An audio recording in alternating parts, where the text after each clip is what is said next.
Chapter 4469. However, Fairy Xingyu's subsequent words immediately enlightened Su Ji. Don't think I don't know what he's thinking. Fairy Xingyu snorted coldly. Didn't he support the monster clan to establish the continuous merchant union to compete with Xingyu? I'd like to see how his continuous merchant union can develop to the same scale as my star moon.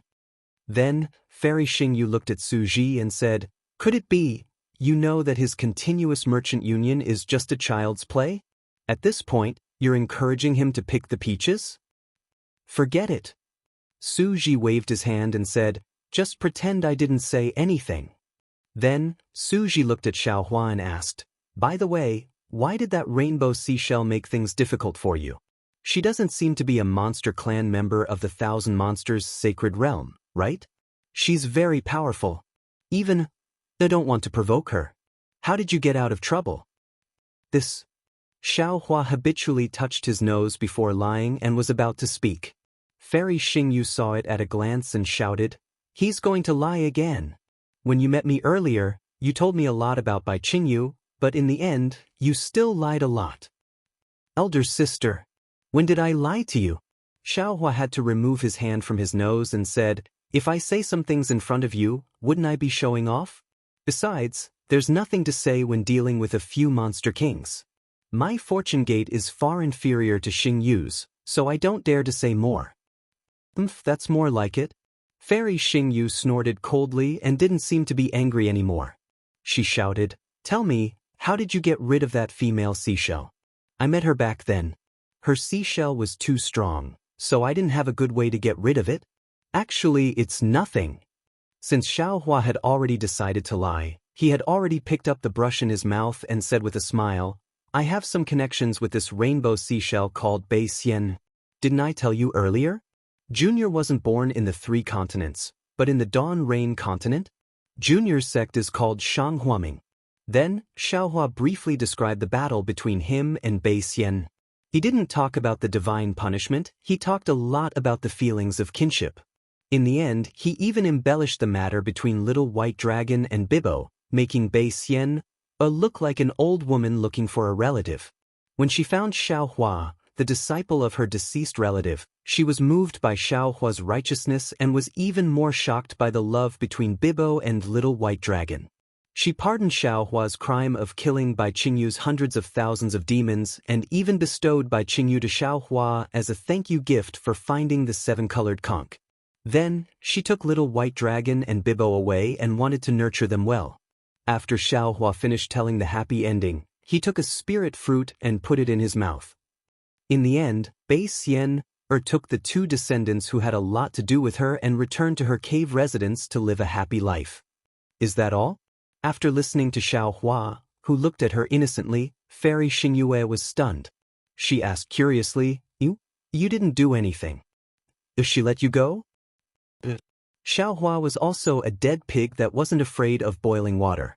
He nodded and said, I've always convinced people with reason. Besides, I even brought her brother here. What else could she do? Yes, that's true. If it weren't for you, Bai Xian, definitely wouldn't have been able to see her brother. Su Ji didn't know if he really believed it or if he was faking it. He nodded and praised, she should be thanking you. She was the one who caused all of this, so it's a happy ending for all of us to be happy. Xiaohua smiled. He didn't believe that Bai Xian's big 7-colored halo shell world would be known by others. He also didn't believe that Bai Xian would tell others what happened inside. Moreover, Su Ji and Fairy Xingyue obviously wouldn't have the chance to see Bai Xian again. He wasn't worried about being exposed at all. I don't believe that things will end so simply. Fairy Xingyue shook her head and said, that 7-colored seashell isn't an easy person to get along with. You killed so many demons. How could she let you go so easily? That's impossible. Upon hearing Fairy Xingyu's words, Xiaohua understood. Although Fairy Xingyu was meticulous, she was not from the royal family and did not know the dangers of the royal family. Therefore, it was impossible for her to consider things from Bai Xian's point of view and think of the reason why Bai Xian had taken action. Therefore, Xiaohua smiled and said, if they continue to fight, both sides will suffer. And Fairy Xingyue, Do you think she will care about those juniors who are separated by who knows how many generations? Instead of offending a human clan Mahayana realm expert, it's better to take advantage of the situation and turn a bad thing into a good thing. After all these twists and turns were caused by her own actions, right? Su Ji ignored them and frowned. Xingyue, where is this so-called Red Sea domain? Why don't I have any impression of it? Fairy Xingyue glared at Xiaohua. She knew that Xiaohua wouldn't say much, but she couldn't find any clues. Fairy Xingyue said to Su Ji, Bei Xian'er is from the Sea clan. Her so-called Red Sea domain should be in the demon realm. How could you know? Even I. This is the first time I've heard of it. Why is the 3 continents so chaotic? Su Ji smiled bitterly. I always thought that this Bei Xian'er was from the demon realm, but I didn't expect her to be from another high-level world like us. From what Xiaohua said, I can't tell whether this Red Sea domain is from the upper realm or not. Fairy Xingyue shook her head slightly. However, from Bei Xian'er's strength, the Red Sea domain is not much different from the demon realm. I'll check it carefully when I return to the Palace of Justice. Seniors. Xiaohua smiled and said, this junior will go for a walk and see my old friends. Seniors, let's discuss the matter of returning to the Immortal realm. Go ahead. Su Ji nodded.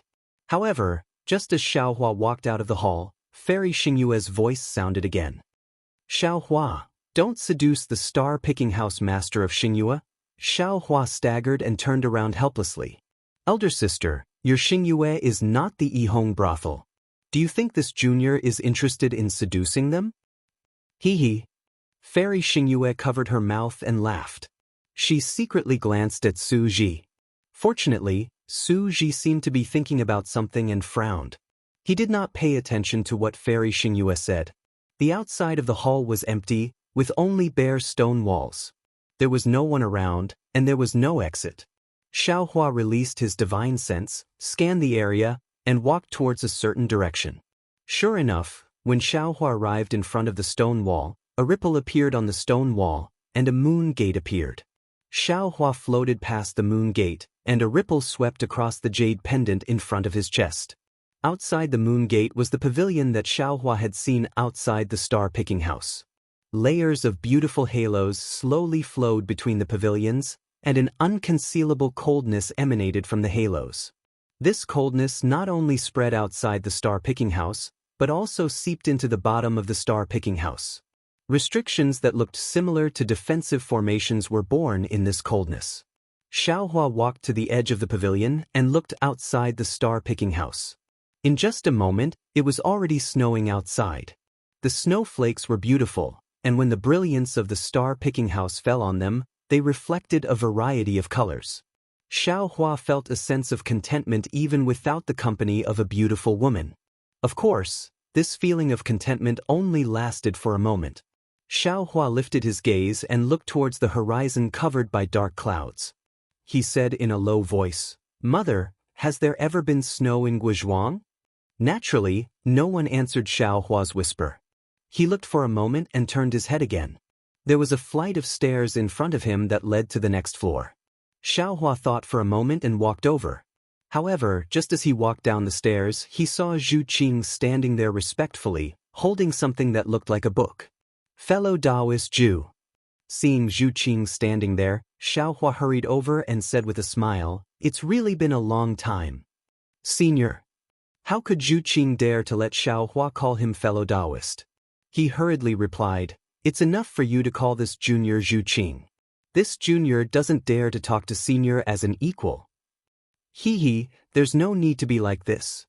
Xiaohua said with a smile, We are old friends, and we had a good chat in the Bronze Pillar country. You don't care about this? Senior is wrong. Etiquette is the foundation of why our human race is stronger than the demon race. If this junior doesn't respect etiquette, law, and etiquette, how is this different from the demon race? I remember that this junior also said at the star-picking house in the Bronze Pillar country that Taoism pursues the heavenly Tao and wants to roam the firmament with their own bodies. Confucian cultivators also pursue the heavenly Tao. However, Confucian cultivators believe that the heavenly Tao is the human path. Experiencing the world of mortals will naturally temper the heavenly Tao in their hearts. The heavenly Tao is either Tao or law or reason. If this junior can't even abide by this etiquette, how can this junior comprehend the will of the heavens and the hearts of the people? Xiao Hua was a bit embarrassed. He nodded and said, "That's right, that's right. You said this on the ferry under the Rainbow Bridge that day. This Xiao still remembers it." "It's good that Senior remembers it." Zhu Qing had a respectful smile on his face. He handed over the book in his hand and said, "This junior remembers that Senior once said that you wanted to finish writing the Book of Heroes in the star-picking house. This junior held Senior's words in high esteem that day. This junior also believed that Senior could realize that dream. However, what this junior didn't expect was that in just 200 years, Senior had already risen from biographies to this era. Although Senior's deeds aren't enough to finish writing the entire this era, this junior knows that it won't be long before Senior will have his own Book of Heroes." In the face of Zhu Qing's respect, Xiao Hua's interest was somewhat dampened. However, after some thought, he understood Zhu Qing's difficulties. Zhu Qing was only a Confucian cultivator at the beginning of the 5th grade of Essence Force. He was a human Mahayana cultivator. Even the palace master of the Star Moon Palace treated him as an equal. How could Zhu Qing, the tower master of the star-picking house, dare to address him as a brother? Of course, Zhu Qing wasn't that kind of person. Of course, he wouldn't do anything that crossed the line. Why should he make things difficult for him? Thus, Xiao Hua smiled and took the book. He said, "Zhu Qing, back then you told this old man that the Book of Heroes in the star-picking house isn't a book. Why is this book fooling this old man today?" Chapter 4470. Hearing Xiao Hua refer to himself as an old man, Zhu Qing immediately relaxed. He smiled and said, "Senior will know when you take a look." As Xiao Hua spoke, his gaze landed on the book. He saw that the book was rough to the touch, similar to an ordinary book. There were even layers of paper-like imprints on the side of the book. But when he actually flipped it open, Xiao Hua discovered that the book was completely made of jade. "Senior, use the eye-clearing technique," Minister Zhu immediately reminded as Xiao Hua flipped through the book. "Alright." As Xiao Hua spoke, a faint green light appeared in his eyes. Under the light of his clear eyes, the jade began to glow. A book with a golden base and jade words appeared. And on the cover of this book, there were 2 lines of big words, which were respectively, "Hero Book Xiao Hua's Chronicle." This era? Xiao Hua laughed involuntarily. This old man remembers that this record is the emperor's biography. Because the emperor is the highest leader who manages the country's affairs, he wrote a record for them and called it this record. It's precisely because this record shows where the world's origin lies, so that the officials and the people all have a certain degree of discipline in their actions. On the other hand, aristocratic families recorded the affairs of the vassal kingdoms. This was because the vassals established the Chung family, and their descendants were hereditary. Thus, their biographies were called aristocratic families. Biographies recorded all kinds of historical figures other than emperors and dukes. At best, this old man can be considered a biography. How did I become a chronicle? Senior, you don't know. Zhu Qing said respectfully, Zhai Xinglu's Book of Heroes is different from that of ordinary Confucian cultivators. The emperors and generals of the secular world are not included in the Book of Heroes. If their cultivation was profound and they had made great contributions to the hidden immortal continent, they might be listed in the biographies. The epic in the Book of Heroes of Zhai Xinglu is specially prepared for the supreme cultivators of the hidden immortal continent. For example, the Chronicles of Immortal Emperor Gochen, Varokana Rulai, Golden-Winged Peng Grand Sage, and Octagonal Pentaceratops Grand Sage. Each of these chronicles recorded the achievements of immortal emperors, Vairocana Rulai World Sovereign, and Golden-Winged Peng Grand Sage. Aside from the chronology, the noble clans of Zhai Xinglu are also different from the noble clans of ordinary Confucian cultivators. They record the noble clans of the 100 schools of thought, such as the Dongfang noble clan, the Shimen noble clan, the Inangong noble clan, the Dark North noble clan, etc. It records the history and deeds of these noble clans. The so-called biographies recorded the deeds of other cultivators besides the current era and the aristocratic families. There were many records in this biographies. There were Confucian cultivators, Buddhist sects, Taoist sects, and demons. It was the true book of heroes of Zhai Xinglu. Senior was previously listed in the biographies, which should be the biographies of Xiaohua. However, just a few days ago, Senior shocked the Thousand Demons Sacred Realm, and your name spread far and wide. The Book of Heroes that recorded Senior's deeds was also changed to the Chronicles of Xiaohua. This junior was fortunate enough to be the first person to create a biography for Senior. This Chronicles of Xiaohua was also personally created by this junior. Thank you, thank you.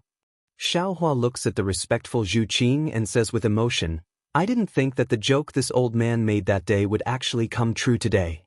Thank you for your hard work. I don't dare. It is this junior's honor to be able to write this Chronicles for Senior. The pride on Zhu Qing's face doesn't seem to be fake, and he answers very happily. Xiaohua slightly nods and looks at the big words on the jade. However, the Chronicles of Xiaohua still has 4 words, and he doesn't see what's inside. Xiaohua asks curiously, Zhu Qing, how do you see what's inside? Senior.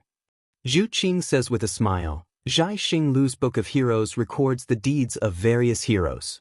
Some are secret, and without a certain level of authority, you can't see them. This junior can only see a part of Senior's Chronicles. Didn't Palace Lord give Senior a jade pendant? Senior can just put the jade pendant on the Book of Heroes. But Xiaohua responds and puts the jade pendant on the Book of Heroes. Indeed, starlight appears on the jade pendant. In the starlight, the Book of Heroes starts to move by itself, page by page. Since it's his own chronicles, Xiaohua originally wanted to read 10 lines at a glance. However, just as he reads the first page, he sees the first sentence. Xiaohua of Dao Sect, origin unknown, first appeared in Yu Province's Longevity Town, only 3rd grade of elemental force. And next to this sentence is another line of small words. Suspicious, origin of other realm, name of realm unknown, hiss. Xiaohua inhales a breath of cold air and hurriedly continues to flip. Sure enough, at the place where Ci Hang appeared, there are 2 lines of small words. Suspicious. This Ci Hang might be Xiaohua in disguise, because the timing of Xiaohua's coma is really too coincidental. However, Xiaohua has never revealed his Buddhist cultivation, so it's impossible to confirm. Suspicious. There is a Ci Hang in Single Yang country. The name and appearance are all the same, but that day, Ci Hang didn't leave Single Yang country, so Ci Hang might have escaped detection. His granny. Xiaohua's expression changed slightly. He raised his head and looked at Zhu Qing.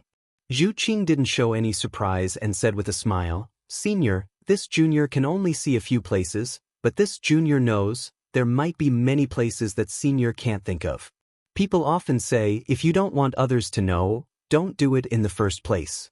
Many times, things that we think are undetectable are actually not hidden at all. AI, that's right. Xiaohua also shook his head and continued to read. The more he read, the more shocked he became. There were actually many secrets that he didn't want others to know. But fortunately, Xiaohua didn't care about the secrets recorded in the Book of Heroes. When Xiaohua flipped to the last page, he saw the record. Fortune Gate's 200,000 disciples massacred by Qingyu, then led the troops to heaven-concealing ridge and ancient Bell Mountain. In this battle, the Fortune Gate ascended the battle stage of the 3 mainland struggle for hegemony. Xiaohua is qualified to be listed in this Chronicles. Behind this was another line of slightly lighter handwriting. Suspicious. These 200,000 disciples are Xiaohua's iron army in the Kunlun Immortal realm. Fortunately, Xiaohua saw this and let out a long sigh. This Xiao's biggest secret has yet to be revealed. Moreover, the secret of these clones has yet to be discovered. Granny, this star moon is too powerful. If this Xiao can obtain it in his hands... Of course, this thought flashed through Xiaohua's mind. Since Fairy Xingyu had already warned Xiaohua not to covet it, Xiaohua definitely wouldn't go and provoke a true fairy from the immortal realm. Xiao Hua closed the Chronicles of Xiao Hua in his hand and asked with a smile, Zhu Qing, is there any other book of heroes in this star-plucking tower? Reporting to Senior. Zhu Qing carefully received the Book of Heroes and respectfully said, all of Star Moon's books of heroes are placed in the Moon-Embracing Palace.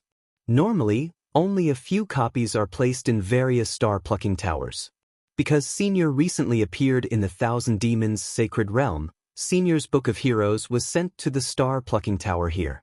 Of course, the star-plucking tower in the Thousand Demons' Sacred Realm has been closed recently, and the other star-plucking tower's books of heroes were also sent here. However, these books of heroes are mostly chronicles and biographies of the demons. If Senior is interested, you can head to the Hall of Heroes to take a look. Moon-Embracing Palace? Xiao Hua was stunned and asked curiously, what kind of place is the Moon-Embracing Palace? Senior, please no. Zhu Qing answered. The reason why Star Moon is called Star Moon is because the star refers to the star-plucking tower, and the moon refers to the Moon-Embracing Palace. I'm sure Senior already knows what the star-plucking tower is. The Moon-Embracing Palace is the palace where the Palace Lord resides. As for where the Moon-Embracing Palace is, I don't know either. Oh, I see. Xiao Hua smiled. Fairy Xingyu had told him so much, but she had never mentioned the Moon-Embracing Palace. Of course, she was wary of him. He asked again, the Hall of Heroes is in the star-plucking tower, right? Zhu Qing nodded. Good. Xiao Hua said with a smile, Zhu Qing, if you have the time, can you bring me to the Hall of Heroes? Of course. Zhu Qing was very happy. I'm just about to return the Book of Heroes to the Hall of Heroes. Senior, please. The Hall of Heroes was on the floor where Zhu Qing was respectfully standing. In just a moment, Zhu Qing brought Xiao Hua to the Hall of Heroes. This was an extremely majestic-looking pavilion. Before they even reached the front, a murderous aura mixed with an overwhelming will hit them in the face. A kind of loneliness and desolation of being suddenly on the battlefield involuntarily arose. In the eyes, a bloody light rushed out from the pavilion. Bursts of war drums and the neighing of thousands of horses also surged in the surroundings like a hidden fragrance. Xiao Hua had been on the battlefield, so he was no stranger to this murderous aura that came out of nowhere. Zhu Qing shrunk his neck, as if it was somewhat unbearable. Zhu Qing. Xiao Hua keenly felt the change in Zhu Qing's true qi and said with a smile, this place doesn't seem to be suitable for you. Give the Book of Heroes to me. I'll help you bring it in. No need. Zhu Qing shook his head and said, returning the Book of Heroes is my duty. I can't let Senior do it for me. As he spoke, true qi surged around Zhu Qing's body. Thumb-sized clouds emerged from the surface of his body, protecting Zhu Qing as he stepped into the door of the pavilion. Clang! The sound of a sword rang out from above the pavilion. A flying sword flew out like a flying immortal from outer space, slashing towards the top of Zhu Qing's head. Xiao Hua scanned with his divine sense and immediately sensed Fairy Xingyu's thoughts from the sword intent. He understood that this was the prohibition of the Hall of Heroes. Sure enough, with a soft boom, a faint starlight rushed out from the top of Zhu Qing's head. The flying sword fell on the starlight and instantly turned into nothingness. Zhu Qing's figure disappeared from the pavilion. Xiao Hua had a jade pendant in front of his chest, so of course, he wouldn't care about this flying sword. When he stepped into the Hall of Heroes, he couldn't help but be stunned again. However, he saw that the Hall of Heroes was not a library like he had imagined. Instead, it was a space that resembled a starry sky. In the dreamlike night, the figures of the Yao clan adorned the starry sky. Not far from Xiao Hua, a lifelike statue of Xiao Hua flashed with golden light and stood there with a faint smile. Zhu Qing had placed the Book of Heroes in the hands of this statue. Next to Xiao Hua's statue, Feng Wu's demon body statue spread its wings, as if it was about to soar. Under Feng Wu's phoenix claws, there was also a Book of Heroes flashing with golden brilliance. Chapter 4471. Senior. Just as Xiao Hua was sizing it up, Zhu Qing put down the Book of Heroes, turned around, and said respectfully, Junior can't stay in the Hall of Heroes for long. Senior can look around as you please. Junior will wait outside the Hall of Heroes. Zhu Qing, you don't have to wait. Xiao Hua waved his hand and smiled. I don't know when I'll go out, so you should rest early. I don't dare. Zhu Qing said respectfully. Senior doesn't know anyone else in the stargazing tower. Junior can't not wait on you. All right then. Xiao Hua understood that even if he didn't agree, Zhu Qing would still wait outside. He nodded and flew to the phoenix parasol statue. Zhu Qing didn't dare to say anything and floated out of the Hall of Heroes. Xiao Hua was the only one left in the entire starry sky. Xiao Hua picked up the Book of Heroes on the phoenix parasol statue's claws. When he saw the cover, it was titled, Heaven-Defying Thunder Phoenix Great Sage. He took a deep breath and opened it. When he saw what was written on it, he couldn't help but laugh. There was only one line written on it, Heaven-Defying Thunder Phoenix Great Sage. Origin unknown. 7 stars Great Sage. When he entered the Great Sage Hall, 10,000 stars greeted him. He guided 10,000 stars into the sun and bestowed the 1,000 demons with the power of 10,000 stars. He was supported by 10,000 demons. And the line next to it wrote, Suspected, Phoenix clan descendant. Born in the 10,000 demon realm. Not bad, not bad. This is the true heaven-defying Thunder Phoenix.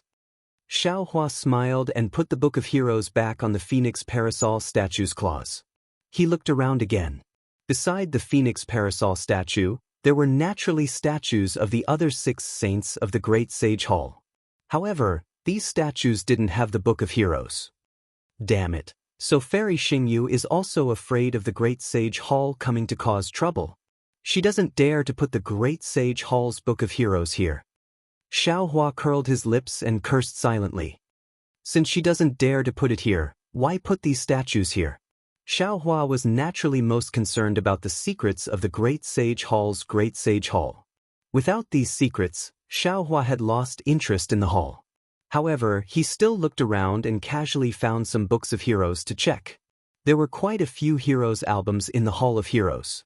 Even though Xiao Hua was aimless, he still looked at them for an hour. Seeing that there were more and more trivial matters in the heroes albums, Xiao Hua clapped his hands and prepared to leave. At this moment, he saw a statue of a demonic beast that was even larger than the golden-winged roc. He flew over and raised his hand to take out a palm-sized book of heroes from the mouth of the monster statue. Written on the book were the biographies of Qi Jing, Yuan Feng, Bing Qin, and Qi Hua. Xiao Hua understood that this was a compilation of the biographies of several demonic beast experts. When he opened the biographies and skimmed through them, he couldn't help but frown when he reached the end. At the end it said, Qi Jing, Yuan Feng, and Bing Qin, the 3 demonic realms, all the demonic beasts were killed overnight. Qi Jing became an abyss, Yuan Feng became a wasteland, and Bing Qin became a barren ridge. There were no bloodstains, no corpses, and no traces. Everything turned into nothingness. The biographies of Qi Jing, Yuan Feng, and Bing Qin came to an end. Of course, there was a small line of words next to the end. Hiss. Xiao Hua took a deep breath and thought of what Fairy Xingyu and Su Ji had said when he left the top floor of Zhai Xinglu. He hurriedly looked in another direction, where the heroes' album of the Buddhist sect was recorded. However, the Buddhist sect was different from the 1,000 demonic sacred realm. They were temples of different styles. Xiao Hua couldn't find the 5 temples that Fairy Xingyu didn't mention. However, when Xiao Hua looked at the shining Qi Jing statue, he had some understanding in his heart. His divine sense swept through the temple, and he also found 5 temples with dark colors. Xiao Hua flew to one of the temples and saw a hero's album in front of the mountain gate of the temple. On it was written, Aristocratic Family of Qingzhou Temple. Qingzhou Temple is Qingzhou Temple. It's really weird to make it an aristocratic family. Xiao Hua didn't know whether to laugh or cry. If the Mahavairakana revered Buddha knew about this, wouldn't he be mad? Oh, there's no need to look at this aristocratic family of Qingzhou Temple. Just looking at Mahavairakana revered Buddha will make him go crazy. Immediately Xiao Hua opened this book of aristocratic families to take a look. He saw that on the first page of the Book of Heroes, it was recorded, Qingzhou Temple was built in. It was built in the 73rd year of the calendar by begging alms from the school of law Qingzhou Luohan. The following pages of the Book of Heroes recorded the many good deeds and evil deeds of Qingzhou Temple in full detail. Next to every paragraph there was also a comment of doubt. And at the end, just like what Xiaohua saw earlier, it said, Qingzhou Temple had 1 protector heavenly king, 3 venerable masters, 4,213 Buddha sons, and more than 7,610,000 ordinary people within 100,360 li radius. In one night they all disappeared without a sound of warning, without a single scream, without a single drop of blood left behind, and without a single piece of bone left behind. The Buddhist formations, Buddhist weapons, pagodas, and other things in Qingzhou Temple also disappeared without a trace. The remark on the other side was also suspicious. How strange! Xiaohua's heart tightened when he saw the disappearance of 7 million people. He took a closer look and still couldn't find any clues. He couldn't help but sigh inwardly. Then, Xiaohua looked at the records of the other 4 temples. They were more or less the same as Qingzhou Temple. He couldn't find any clues at all. Xiaohua placed the hero's album he had read in front of the mountain gate. He had a slight understanding in his heart. He pondered and said, I'm thinking too much. There are countless humans and demons in this world. Countless things happen at every moment. Who knows how much karma is involved in these things? If I want to understand all these things and karma, even if I have the exquisite 7 orifices heart, I won't be able to do it. Just like when I went to Jianghu. I first met that great demon on the snowy mountain. If I'm not wrong, that great demon is related to Jianghu's demon king, Qing. I learned from that great demon that Jianghu covets me. Then, I went to the southern sea dragon palace and learned from the dragon kings of the 4 seas that the little white dragon might be suppressed. Then I met Shui Mingzi and the others. Only then did I know Jianghu's exact location and why they wanted to save me, as well as their respective plans. Of course, at the same time, Zhai Xingzi, Xiong Yi, Ying Pe, and the others were also preparing to save me. Jianghu, Gu Zhongshan, and Canopy Ridge were also scheming against me. Everything was happening, and I was only trapped in a corner. I didn't know about the schemes and sacrifices. Only when I went to Jianghu and saw Qingbu's banquet did I understand the whole story. However, the whole story was still a show. Only when Bei Xian made a move did I see the real mastermind behind the scenes. And the mastermind's motive is bitter and pitiful. That's right, Wuxia is right. Everything in the world that is complicated and enigmatic is indeed a beautiful scenery, but this scenery is nothing but nothingness. Only the source and the truth behind the complicated and enigmatic things are eternal beauty. Xiaohua instantly thought of that world-toppling beauty again. That face was truly refined.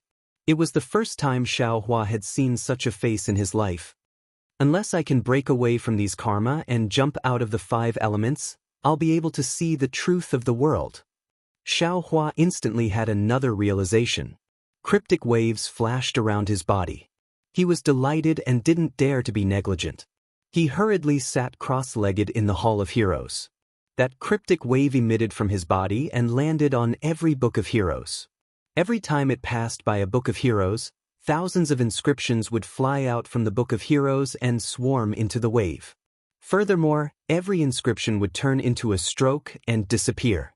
Looking at Xiaohua's figure again, it was also swaying like light and shadow as the inscriptions entered. Every time it swayed, his figure would change a little. When the wave enveloped the entire Hall of Heroes, Xiaohua's figure had already turned into a karma hand. Swoosh! The wave immediately reverberated when it touched the stone wall of the Hall of Heroes. The karma hand formed by Xiaohua produced thousands of thin threads and fell into the thousands of sculptures one by one. The strokes that had previously fallen into the wave turned into a trickle and flowed into the karma hand along with the karma threads. In just a few breaths, the reverberating wave collided with the karma hand again. The wave was like a surging wave. Strange scenes of light and shadow flashed in this wave.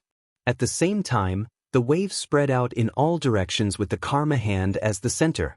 It rushed through the restriction of the Hall of Heroes and fell into the entire Zhai Xing Lu. On the top floor of Zhai Xing Lu, Fairy Xing Yu and Su Ji seemed to be talking about something. the water-blue thunder mark between Su Ji's eyebrows suddenly flashed.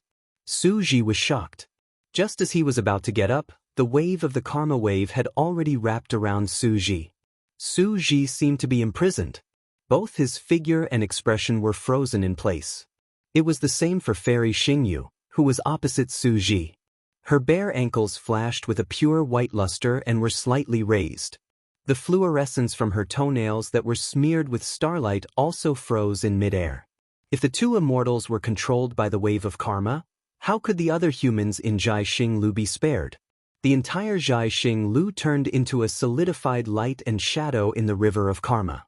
Both time and space were still. Waves of karma surged out from the karma hand. The threads of karma were born from the thousands of sculptures. Through the records, they surged to various parts of the Thousand Demons' sacred realm. It was unknown how long it took. Time was not the only and absolute thing in the river of karma. The area affected by the river of karma was also unknown. However, in the stillness of everything, the thunder mark between Su Ji's eyebrows flashed again. Swoosh!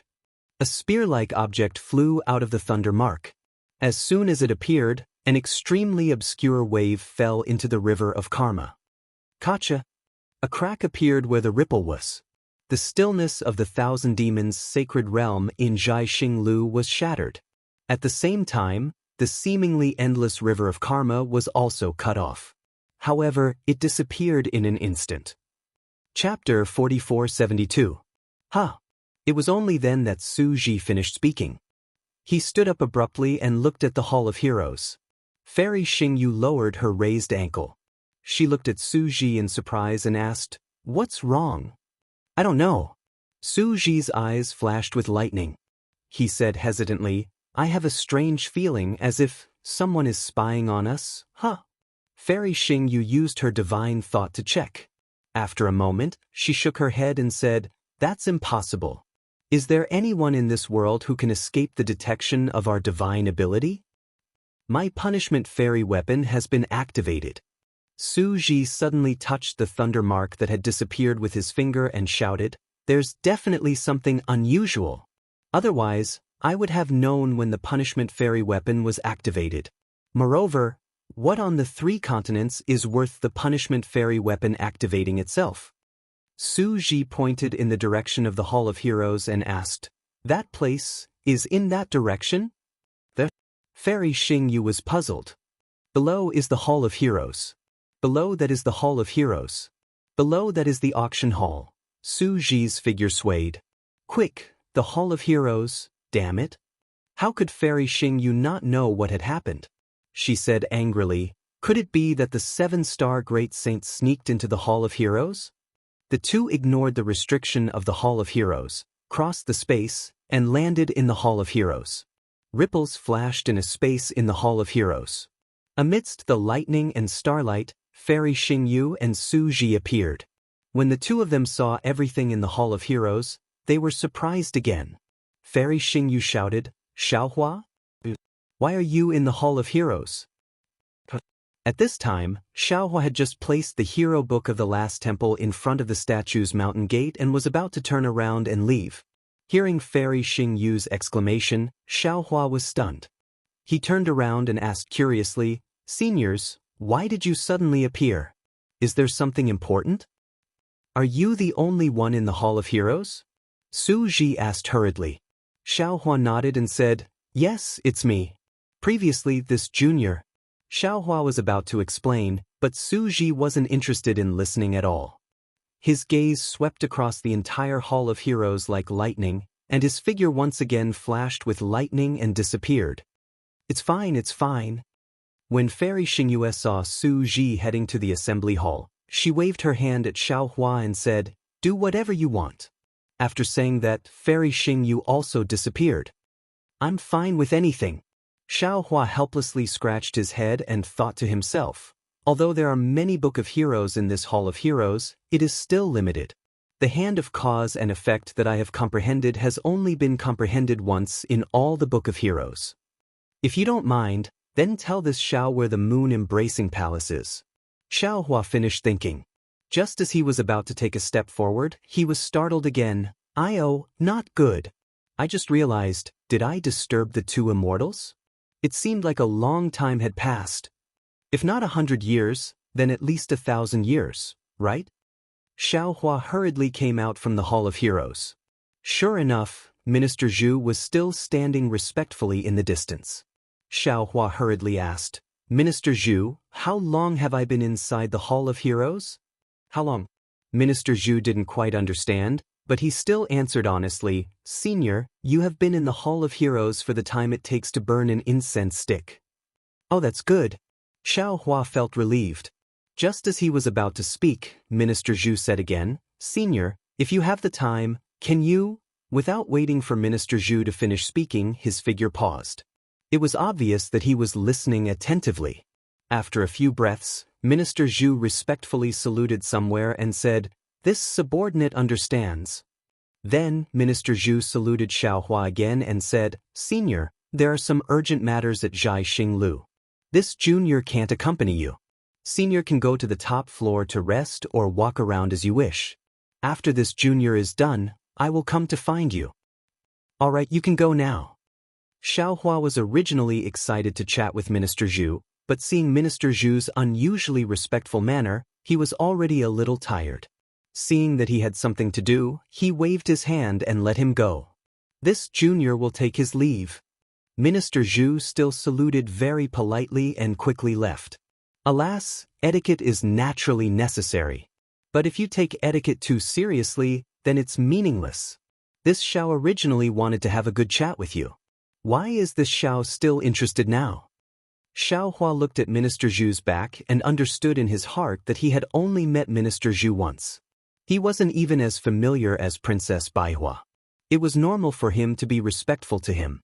What happened at Jianghu?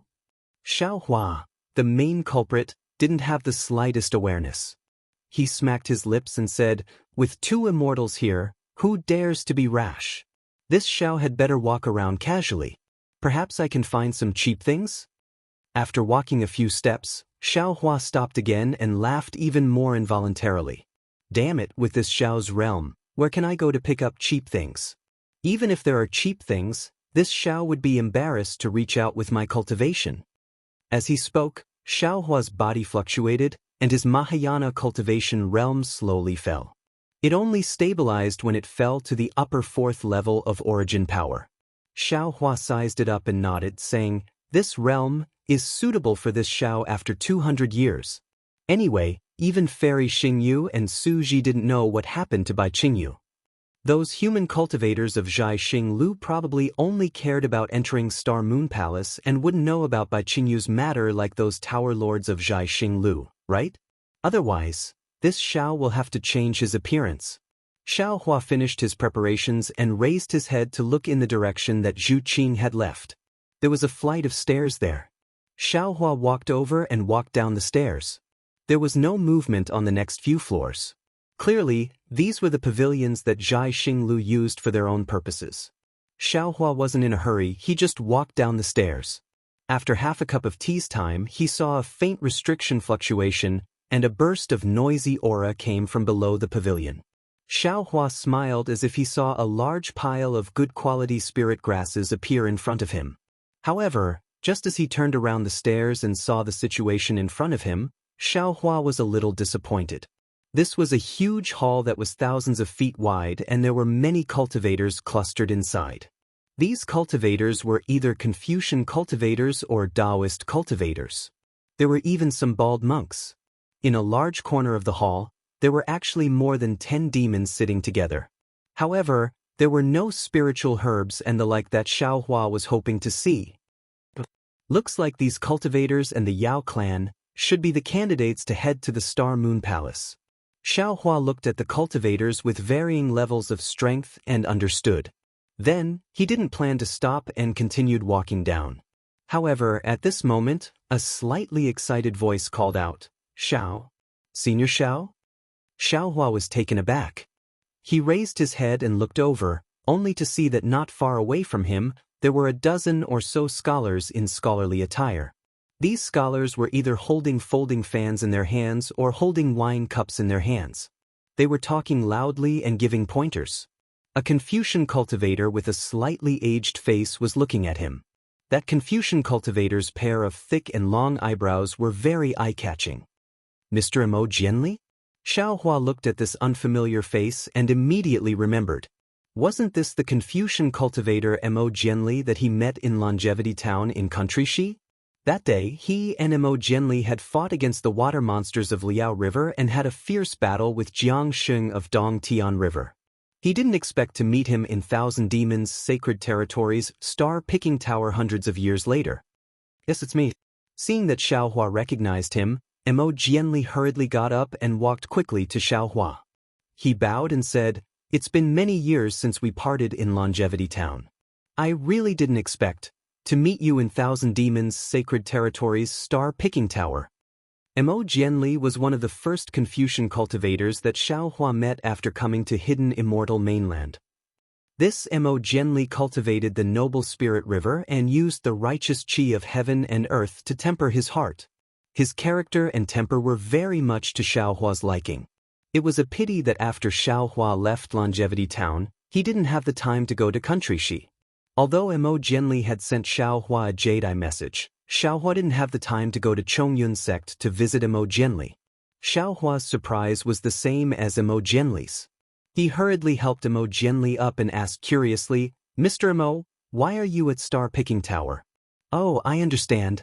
You're also qualified to go to Star Moon Palace. Congratulations." Entering the Star Moon Palace was originally a joyous occasion. Xiaohua did not even think before he opened his mouth to congratulate Mo Jianli. However, when these words reached Mo Jianli's ears, a layer of red actually appeared on his face, as if he was very ashamed. Seeing this, Xiaohua was a little confused. Mo Jianli's eyes flickered. He followed Xiaohua's tone and asked, "Could it be that you're also going to Star Moon Palace?" "Yes, of course I'm going to Star Moon Palace. My purpose is the same as yours." Xiaohua didn't hide it and said casually, "Mr. Mo, you and I are old friends. We've even experienced life and death together. There's no need to call me senior. Call me Xiaohua or fellow immortal." This isn't too appropriate. At first, Mo Jianli called Xiaohua fellow immortal. However, after Xiaohua's battle with Jianghu, Mo Jianli felt that Xiaohua's strength surpassed his and that he was a hidden expert. Therefore, when he sent Xiaohua off, he called him senior instead. Now, it had been close to 300 years.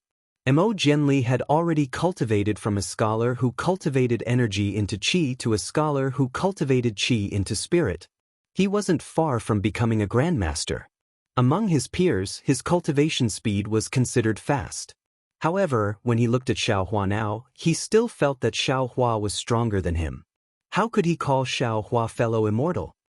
"There's nothing inappropriate." Xiaohua smiled and said, "Why don't I turn around and leave?" "Ah, then we'll do as you say." Mo Jianli had always been carefree. When he heard Xiaohua's words, he smiled and said, Come. Fellow immortal Xiao, let me introduce you to a few old friends." Chapter 4473. As he spoke, Mo Jianli's face was filled with excitement. He pulled Xiaohua's sleeve and walked to the group of Confucian scholars where he was before. He shouted in a slightly loud voice, "Fellow immortals, let me introduce you. These are the Taoist friends I made in the Immortal Town 300 years ago. His name is Xiaohua. He is a cultivator who cares about the people. We fought against the water tribe of Liao River together." I remember now. Brother Mo, this is the Taoist cultivator with boundless strength that you were talking about. A martial cultivator with a slightly burly figure suddenly came to a realization. He hurriedly cupped his hands and bowed. "I'm Pu Qing. Greetings, fellow immortal Xiao." Thank you. Xiaohua returned the greeting. "Greetings, Xiaohua." Then, a few Confucian cultivators near Mo Jianli greeted Xiaohua politely. Although they were not as close as Pu Qing, they were still polite. When it was the turn of a Confucian cultivator with a white face and no beard, Mo Jianli's face froze. He looked a little unnatural. But he only hesitated a little, then said to Xiaohua with a smile, "Fellow immortal Xiao, this is Gongshu Minghu from the Gongshu family. He is less than 2,000 years old, but he is a master of the 5th level. He is a rare master among us. Mo Jianli was not flattering Xiaohua, but it sounded like he was flattering Xiaohua. Xiaohua did not understand why, but he still smiled and was about to say something. At this time, Mo Jianli said to Gongshu Minghu, "Senior Gongshu, this is my good friend, Xiaohua. He is a Taoist cultivator with a good character. His future is limitless. You should get to know each other better." Gongshu Minghu had originally been whispering to a Confucian cultivator beside him, ignoring Mo Jianli's introduction. However, when he heard Mo Jianli's slightly exaggerated introduction, a smile appeared on his face. He had originally wanted to say a few words of encouragement, but when he heard Mo Jianli's last few words, his face changed. He looked at Xiaohua and said coldly, "I don't like Taoist cultivators. There is no need to talk about helping, let alone getting to know each other better. As for good character, it sounds ridiculous. There are many people in the world with 2 legs, but there are not many Taoist cultivators with a heart." Mo Jianli's face turned pale as he gritted his teeth. Gongshu Minghu didn't care about Mo Jianli's expression. He turned his eyes from Xiaohua to Mo Jianli and said seriously, "Mo Yen, you have to remember what happened to the Chongyun sect. Remember why you lost your home. Your Chongyun sect was doing well in the country of Shi. Why was it destroyed? Why were you expelled from the Chongyun sect? Wasn't it because of the Buddhist sect and the Taoist sect? You are already a literary master. Why don't you learn from your mistakes?" From Xiaohua's point of view, this Gongshu Minghu definitely deserved to be taught a lesson. But from Mo Jianli's point of view, although Gongshu Minghu did not give him any face, he was still a Confucian senior after all. These words might sound unpleasant, but they were still the teachings of a senior. Mo Jianli gritted his teeth and finally lowered his head. "Yes, Senior Gongshu is right. Junior should have learned his lesson from being expelled from the sect, and from the tragedy of Chongyun sect's destruction." "That's great." Gongshu Minghu nodded. He glanced at Xiaohua and said, "Then in the future, don't hang out with these cultivators who don't know your background. They will ruin your reputation and bring shame to us Confucian cultivators." Xiaohua didn't care about Gongshu Minghu's words. In his eyes, Gongshu Minghu was even less than an ant. He just frowned and looked at Mo Jianli, thinking about what Gongshu Minghu just said. Then, Mo Jianli slightly raised his head, looked at Gongshu Minghu and said word by word, "Senior cares about Junior. Junior naturally has to thank Senior. However, Junior has the right to make friends with whoever he wants. Even if Junior's reputation is ruined, it is Junior's own business. Nobody can interfere. Besides, Junior doesn't think it is shameful to make friends with a Taoist cultivator who put his own life on the line and fought with the Water Tribe just to save the ordinary people of the Longevity Town. Junior also doesn't think Junior's actions will bring shame to Confucian cultivators. Junior is just a poor cultivator. I am far from Senior's arrogant identity and prominent position. Junior's actions can't be so good. Humph, the child can't be taught." Gongshu Minghu saw Mo Jianli ridiculing him. He sneered, flicked his sleeve and scolded, "Rotten wood can't be carved." With Gongshu Minghu's assertion, the few Confucian cultivators who were close to Mo Jianli before couldn't help but move away. Although Gongshu Minghu didn't leave, the dozen or so Confucian cultivators had already excluded Mo Jianli. Mo Jianli looked at the dozen or so Confucian cultivators who he hadn't introduced yet and sighed in his heart. "Fellow Immortal Mo?" Xiaohua's voice was light again. "Why were you expelled from the sect? How did Chongyun sect get destroyed? What's the state of Shi now?" "Alas." Mo Jianli sighed.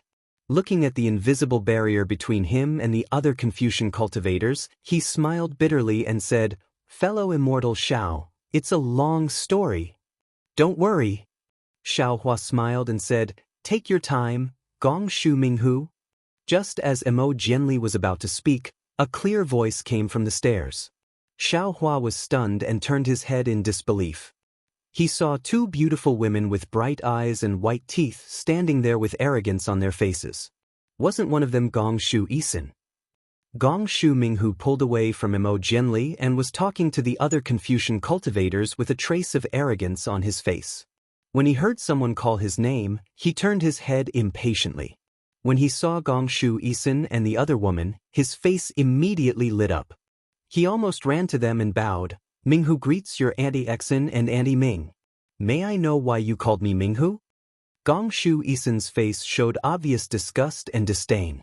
She said coldly, Gongshu Minghu, although your surname is Gongshu, you're from a side branch of the Gongshu family. You're not listed in the genealogy. You call me Aunt? Where did that come from? If you called me Aunt in private, then so be it. I won't argue with you. But you called me Aunt in public. Are you disregarding the genealogy of the Gongshu family? You don't care about your face, but I do. Don't ruin the reputation of the Gongshu family and embarrass the Gongshu family. Gongshu Minghu knew that Gongshu Isin had always been arrogant and didn't put ordinary people in her eyes. But he didn't expect his words to cause so much trouble. However, Gongshu Minghu knew that although Gongshu Isin's words were unpleasant, every word was correct. Even if he wanted to refute, he couldn't. Just like when he scolded Mo Jianli from the perspective of a senior Confucian cultivator, he stole a glance around. There were already Confucian cultivators snickering. His face was hot and red. Sister Exin. The woman named Gongshu Yiming smiled and pulled Gongshu Isin's sleeve. Although Minghu can't be listed in the genealogy, in terms of seniority, he is more than 1,000 years old. He should call you Aunt, a senior who is hundreds of years old. There was nothing wrong with what he said. Why do you have to be angry with that junior? Humph. Gongshu Isin rolled her eyes at Gongshu Yiming and said to Gongshu Minghu, I won't argue with you this time. Uncle Jing Yi called you down for something? Hearing this, Gongshu Minghu felt relieved and hurriedly said with a smile, I know. Thank you, Aunt. Senior. However, just as he was about to take a step, Gongshu Isin suddenly screamed. She looked behind her and cried out in surprise. Gongshu Minghu was shocked.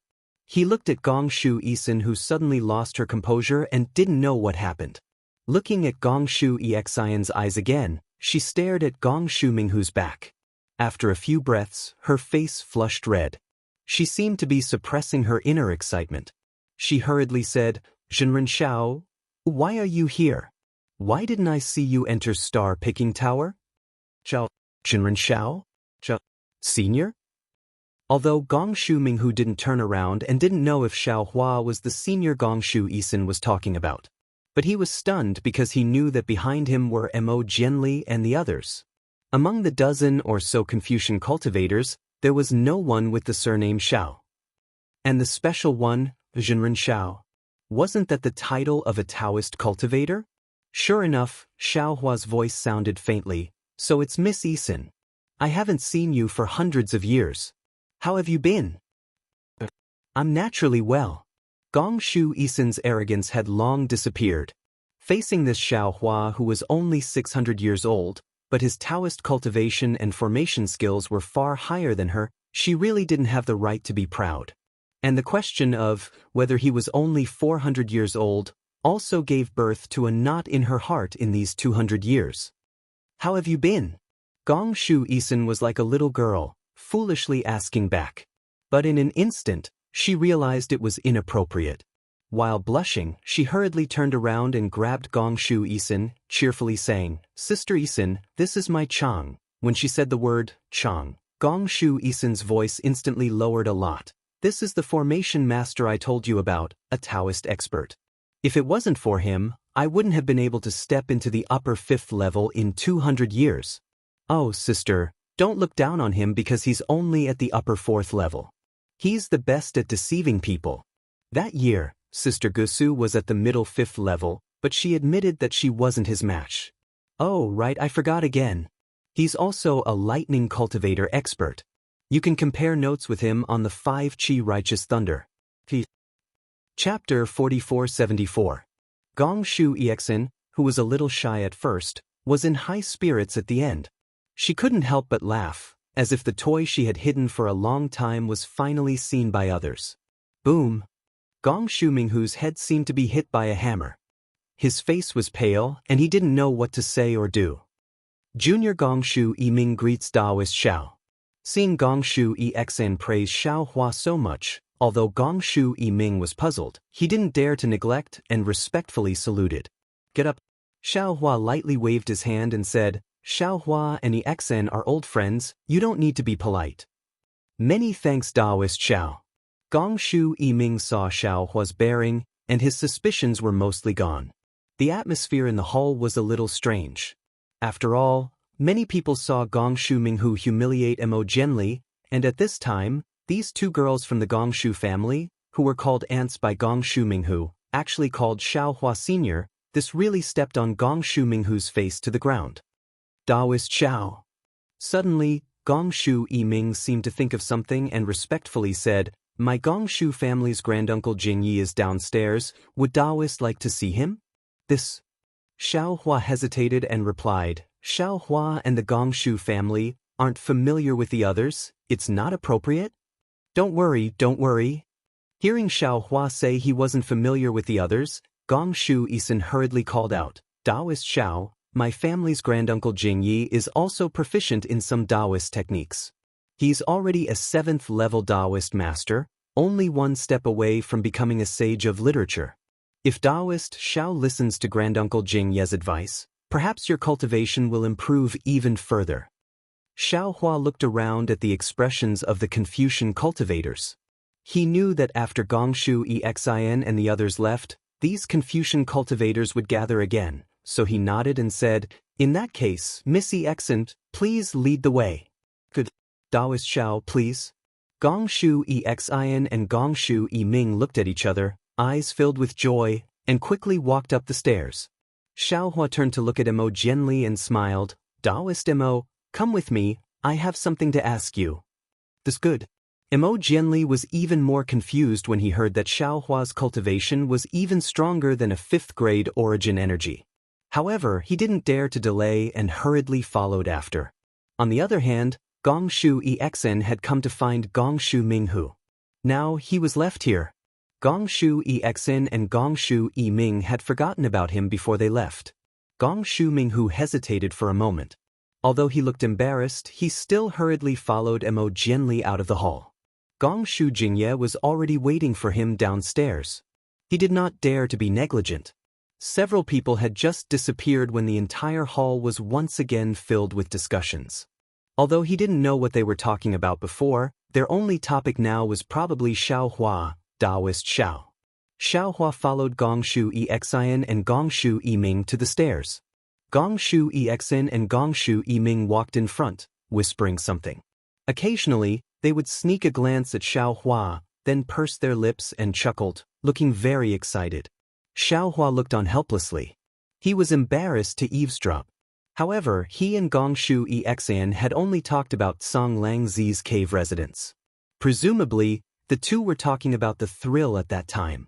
Xiao Hua nodded politely to the two, and also whispered to Mo Jianli about the state of Shi. As for Gong Shu Minghu, he followed behind the four from afar, like a tail. The Gong Shu family's floor was not close to here. There was no flying restriction in Star Picking Tower. However, in order to show respect, everyone did not fly unless there was an urgent matter. Gong Shu Exin and the others walked down the stairs. After about the time it took to brew a cup of tea, they passed several floors of pavilions and walked out of the stairs.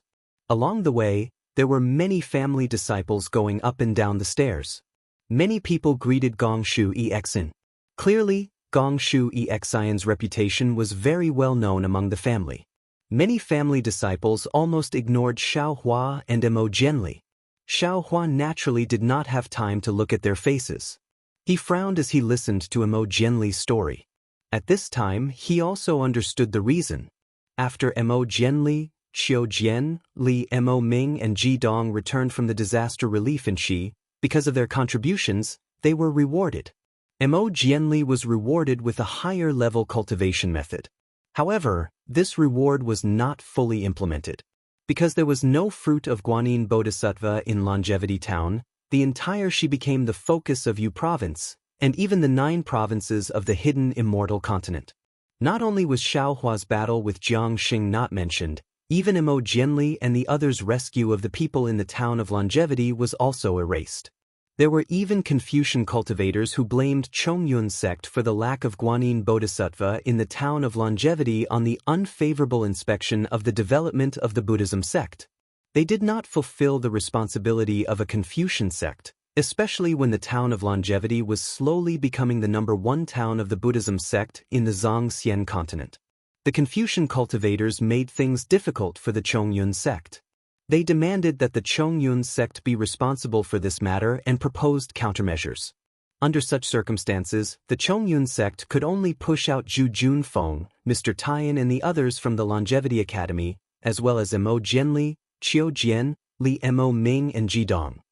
After all, Zhu Junfeng was in charge of the Longevity Academy, and Mo Jianli and the others had been to the Longevity town and had personally experienced that milestone. Punishment was necessary, and so was punishment. Everything had to be explained to the Confucian cultivators of Yu province. Zhu Junfeng and Mr. Taiyan's punishment did not need to be discussed in detail. As the leader of Qiu Jian and the others, Mo Jianli did not want the other three to bear the blame, so he took all the blame. Fortunately, although Shangguan Feiyu, as the head of Chongyun sect, could not resist the pressure of Yu province's Confucian cultivators, he was lenient in dealing with Mo Jianli. He did not make things too difficult for Mo Jianli and only expelled him from Chongyun sect. After Mo Jianli left Chongyun sect, he did not change his name and join other sections. He only became a professor in some unknown colleges. It could be considered a blessing in disguise. Mo Jianli, who had thrown away glory and trifles, returned to tranquility. He, who was engrossed in reading, found the opportunity to break through the noble spirit river. His cultivation also flowed like the river, and he reached the level of a scholar. However, after reaching the level of a scholar, Mo Jianli needed a more profound Confucian cultivation technique.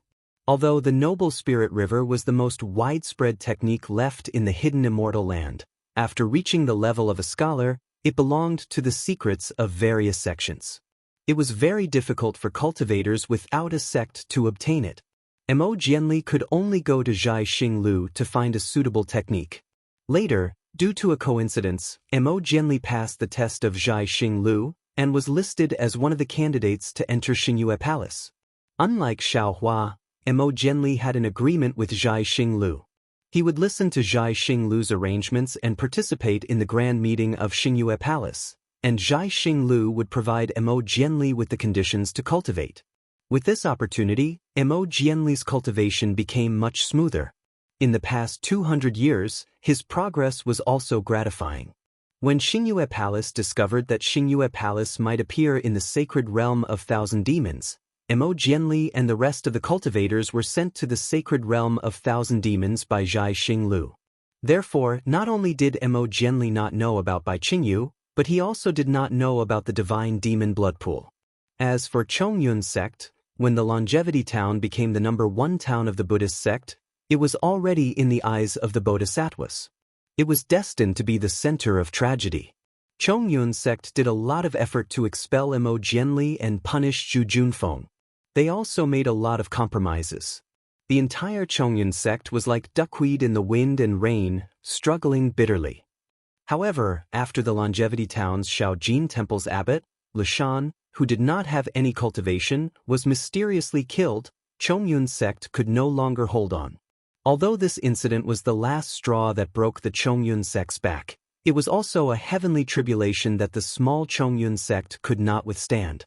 Chongyun sect was annihilated by a bodhisattva who came out of nowhere.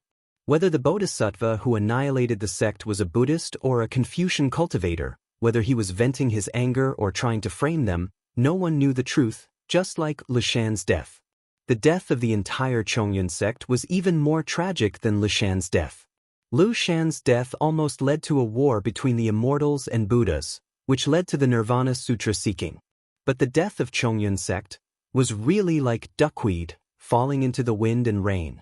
Unless Mo Jianli mentioned it to Xiaohua now, who else would remember that unremarkable little Confucian sect 200 years ago?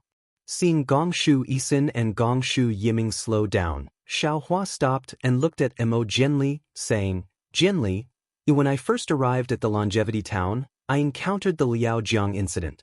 I also met a Confucian cultivator like you, who is as noble as a river.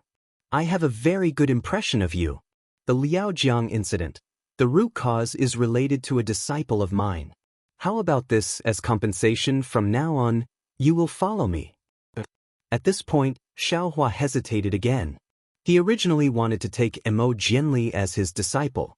However, he also had a premonition that he could not casually take in his disciples.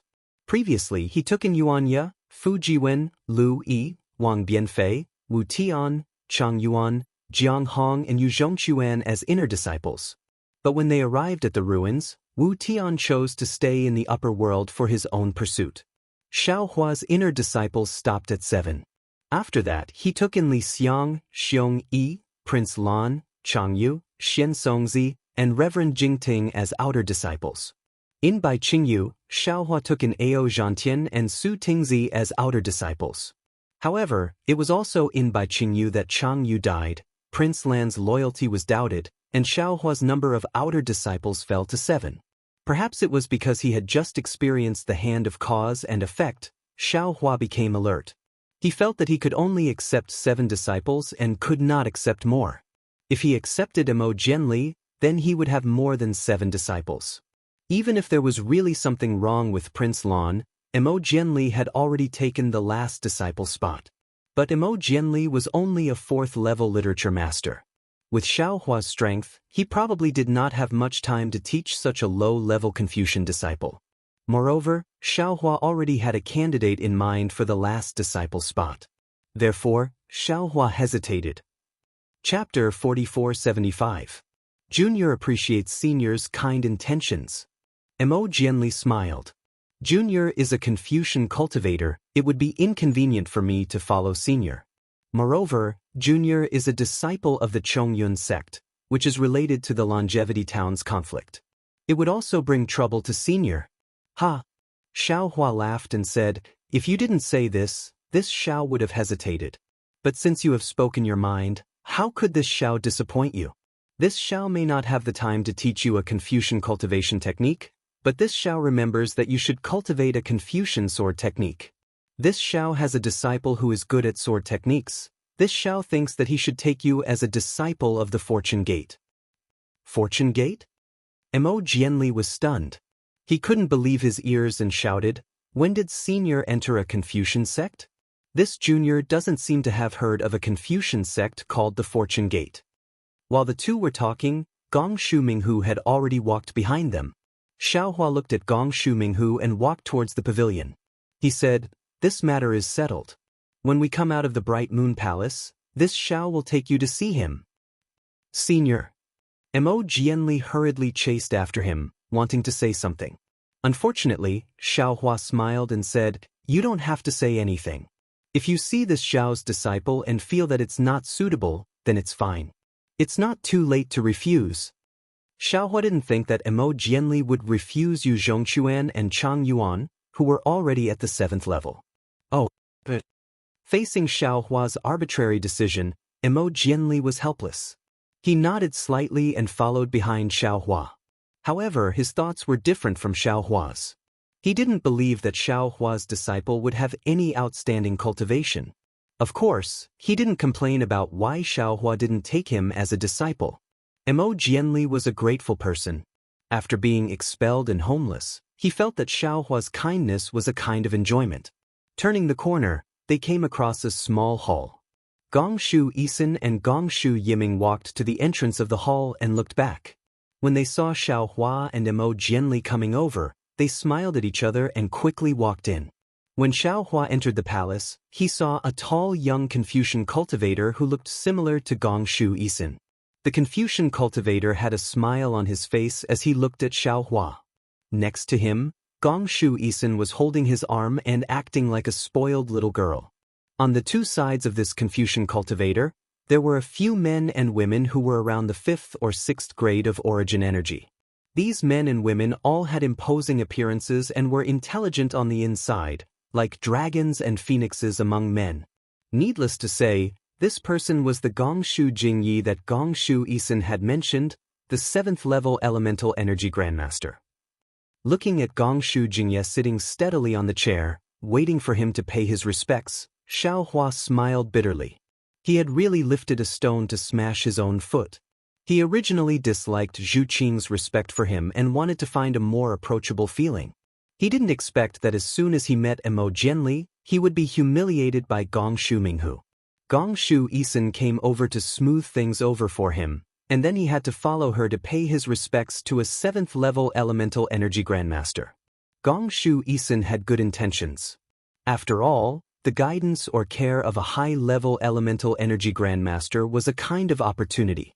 Gongshu Yisun would disdain to introduce ordinary cultivators. However, Gongshu Yisun had met Xiaohua. How could a human Taoist Grand Ascension Stage cultivator meet a Confucian grandmaster with the power of a junior? Etiquette, etiquette. Xiaohua sighed. The etiquette of Confucian cultivators is a bit pedantic, but in essence, it is a kind of order. As the Immortal Realm's executioner, Su Ji upholds it. I was a bit rash today. Thinking of this, Xiaohua slightly straightened his body, about to reveal his cultivation level. However, at this moment, a slightly excited voice came from behind him. Yi Ming, you also came to the Thousand Demons Sacred Realm? I just came to Star Picking Tower and heard that the Gongshu family was also here. I was thinking that since you are a junior of the Gongshu family, how could you not be on this trip to the Star Moon Palace? Look, this is the thunder amplification wood that I found for you. It will definitely be useful for you to cultivate the 5 Qi righteous thunder. Ha! Xiaohua did not need to turn around, nor did he need to look back, nor did he need to use his divine perception to check. Just this voice alone was enough for Xiaohua to laugh. He could clearly tell that this was Duanmu Qing, who had formed a grudge with him in Star Picking Tower in the Bronze Pillar Nation. That night, Xiaohua had taught Duanmu Qing and Duanmu Qiu a lesson. He had also said in front of Duanmu Qing that he wanted to see if the so-called Confucian family still had justice, fairness, and justice. Duanmu Qing had also made it clear that she did not believe in justice, fairness, and justice. She had asked Xiaohua to wait for her justice. After that, when Xiaohua had almost forgotten, he had finally waited for the Duanmu family's justice. That was the pursuit of Duanmu Liangxing in Song Langzi's cave. Duanmu Liangxing could be considered a hot-blooded man, but he was after all a disciple of the Duanmu family. Although he admired Xiaohua, he had no choice but to kill him. Fortunately, although Xiaohua's strength at that time was slightly inferior to Duanmu Liangxing, it was not a problem for him to escape. Therefore, he was able to escape from the Duanmu family's justice. Duanmu Liangxing had also obtained an opportunity in Song Langzi's cave and did not find trouble with Xiaohua again. What Xiaohua did not expect was that when he had just returned to the 3 continents from the primitive continent and had not even taken a step into the hidden immortal continent, all the karma from before had actually appeared here. Not only did he see Mo Jianli and Gongshu Exin, but he also saw Duanmu Qing, whom he had almost forgotten. Suddenly, Xiaohua had a bad premonition. Damn it, it can't be. Could it be that Su Ji's divination skills are so miraculous? This Star Moon Palace is indeed the last time I leave. When the 2 of them return to the Immortal Realm, they will also have the opportunity to choose. Otherwise, with so many old grudges, how could they all appear here? Of course, this thought was just a flash. He had some understanding that it was not his old grudges, but the opportunity of the Star Moon Palace. Because of the appearance of the Star Moon Palace, all the families in the hidden immortal continent would send disciples who needed opportunities to come to the Star Moon Palace.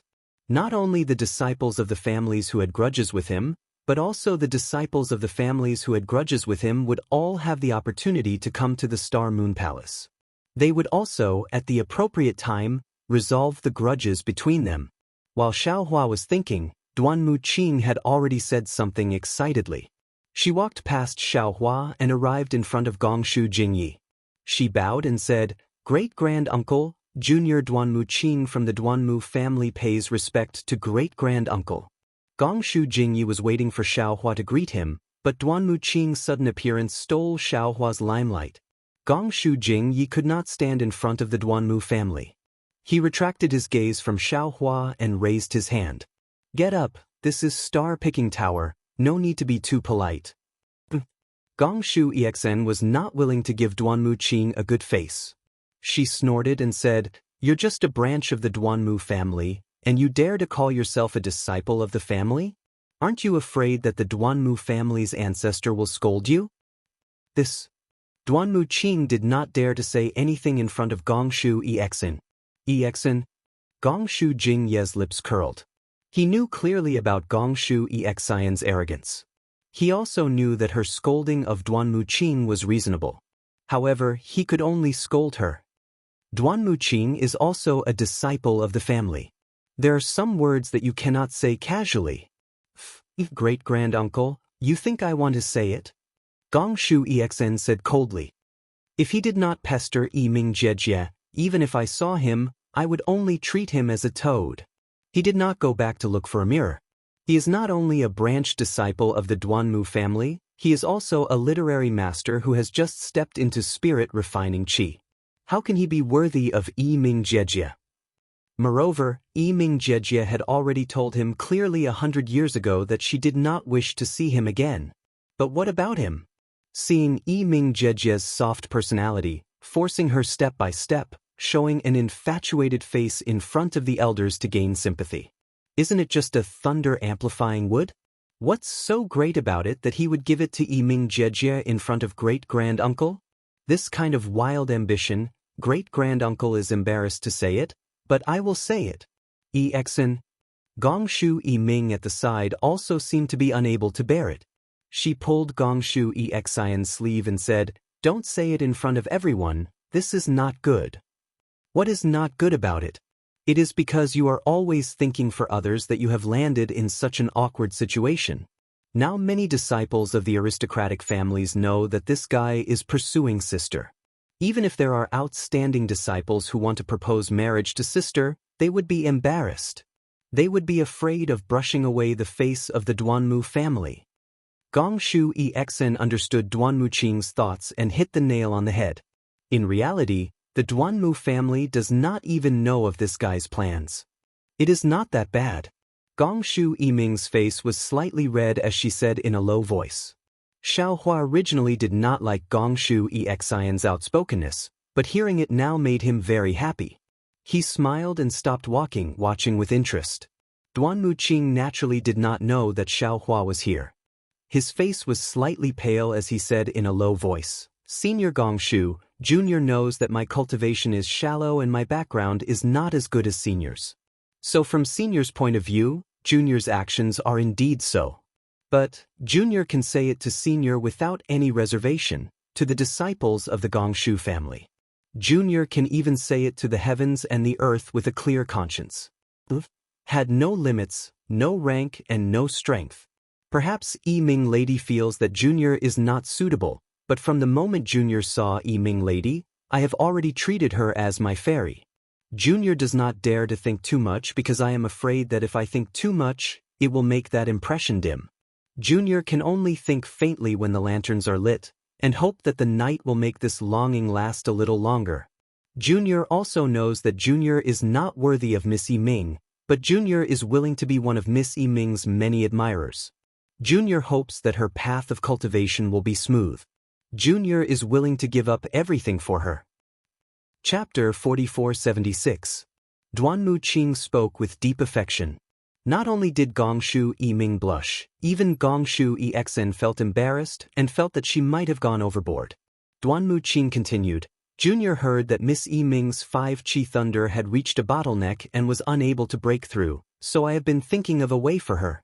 200 years ago, Junior heard that the star-picking tower of Copper Pillar Country was bidding for the thunder-developing wood. Junior hurriedly went there to bid for the thunder-developing wood and give it to Miss Yiming to comprehend. Unfortunately, Junior was deceived by a despicable Dao sect cultivator and was unable to bid for the thunder-developing wood. In the following days, Junior has been looking for opportunities. Fortunately, the heavens were moved by Junior. A few years ago, Junior finally bid for a similar thunder-developing wood at the auction of the Luo Yi Merchant Union. After Junior obtained the thunder-developing wood, Junior hurriedly went to find Miss Yiming. Unfortunately, Miss Yiming was no longer in the Gongshu family. Junior asked around but could not find Miss Yiming's whereabouts. Later, Junior heard news of the Star Moon Palace and immediately understood. Although Junior is not a candidate to enter the Star Moon Palace, Junior still tried my best to ask a senior in the family to bring Junior here. Junior does not wish to enter the Star Moon Palace. Junior only wishes to see Miss Yiming here and give her this thunder developing wood. Junior also knows that as long as Miss Yiming enters the Star Moon Palace, after she comes out, her 5 Chi Thunder will definitely break through the bottleneck and step into the upper 5th grade of Essence Force. Junior is even more inferior. However, Junior does not regret it. Junior hopes that Junior can be a pebble under Miss Yiming's feet. As long as Miss Yiming can step on Junior safely, Junior will be satisfied. As she spoke, Duanmu Qing took the thunder-developing wood and walked in front of Gongshu Yiming. She looked at Gongshu Yiming affectionately. Damn it. Xiao Hua was flabbergasted. This guy really knows how to talk. I can't compare to him. Even Xiao Hua said so. Gongshu Yiming's face was naturally hot. She lowered her head slightly and raised her slender white hand to take the thunder-developing wood. Seeing that Gongshu Yiming was about to take the thunder-amplifying wood, Gongshu Yixin, who was trying to break up the couple, came to her senses. She hurriedly pulled Gongshu Yiming behind her and said coldly, I hate this kind of flowery speech the most. You want to trick me with a piece of wood? If you have the ability, come here on a rainbow cloud. Gongshu Yixin looked up at Xiao Hua and said, Xiao Hua, I remember you have a thunder-devouring bead, right? 200 years is enough for you. Why don't you lend it to big sister Yiming first? Don't worry, after you borrow it, my Gongshu family will definitely protect you and won't let the Immortal Palace find trouble with you. Xiao Hua. When Duanmu Qing heard Xiao Hua's name, she was startled as if she was bitten by a snake or scorpion. She turned to look at Xiao Hua. Xiao Hua had a bitter smile on his face, but he was feeling very good in his heart. He had just used his divine ability and was about to make trouble. When he heard Gongshu Yixin was disrupting the situation, he immediately took 2 steps forward and touched his nose. He looked thoughtfully at Duanmu Qing and said, Young Master Duanmu, that despicable cultivator from the star-picking tower in the Bronze Pillar country who used despicable means to deceive you is here. I want to ask you, what despicable means did I use to deceive you at the auction at Star-Picking Tower? You. Duanmu Qing was dumbfounded.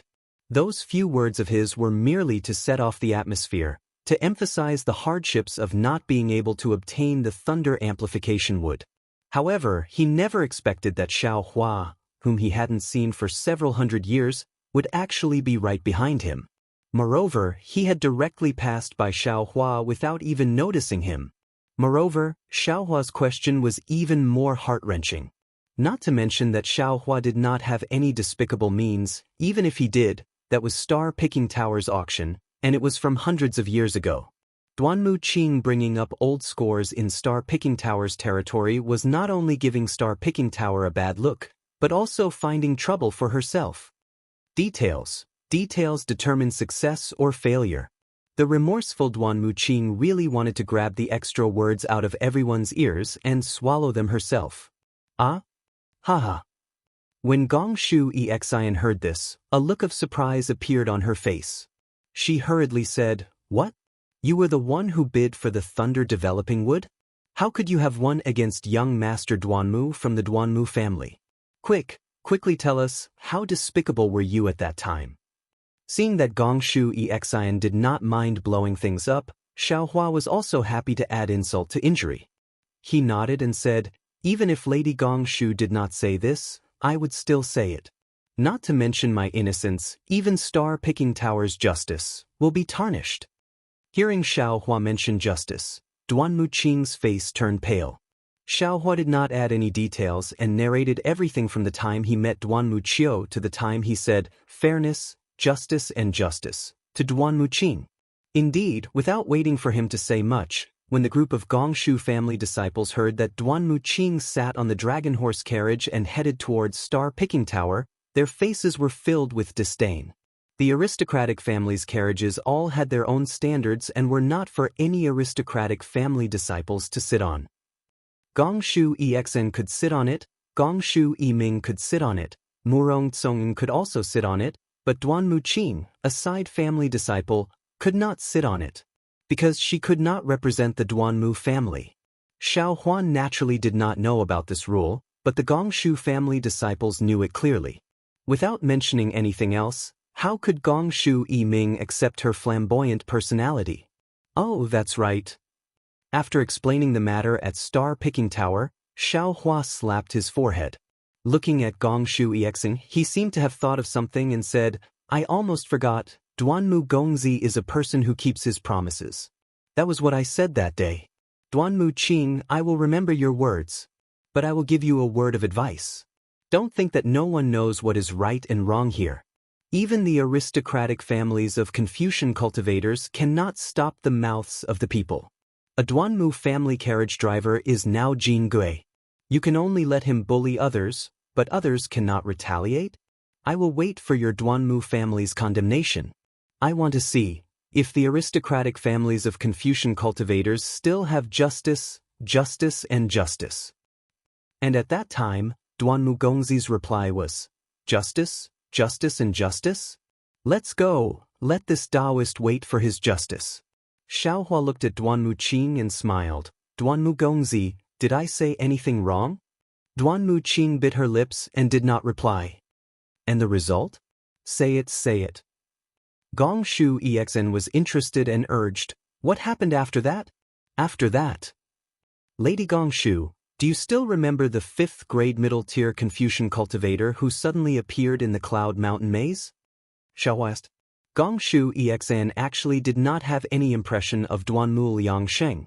But at this time, she did not know how to reply. She nodded like a chicken pecking rice. Yes, yes, that extremely powerful Confucian cultivator.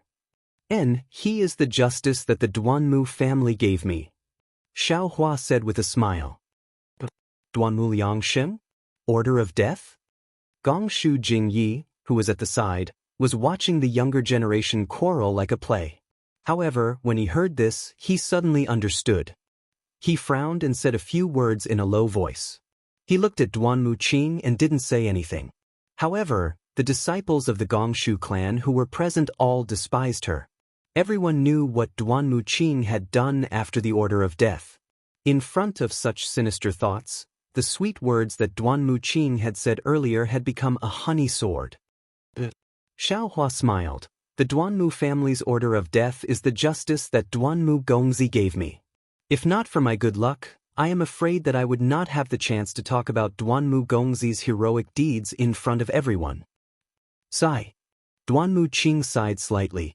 She looked at the crowd and her gaze landed on Gongshu Yiming's face.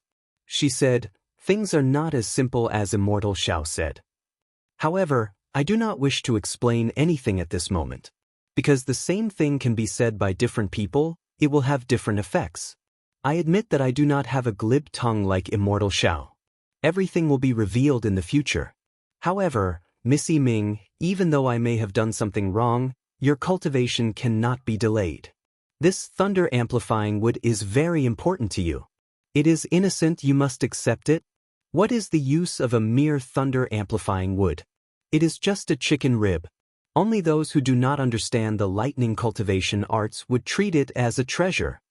Xiaohua took 2 steps forward and disdainfully glanced at the jade box in Duanmu Qing's hands. Inside the jade box, there was a lone thunder-amplifying wood that was sealed within. Xiaohua said coldly, Duanmu Qing, do you think that you can let Miss Yiming's 5-qi legitimate thunder break through the bottleneck with a piece of wood that has been struck by lightning? If that is the case, there are probably a bunch of lightning cultivators in this world, right? Duanmu Qing tried her best to maintain a cultured and refined image in front of Gongshu Yiming.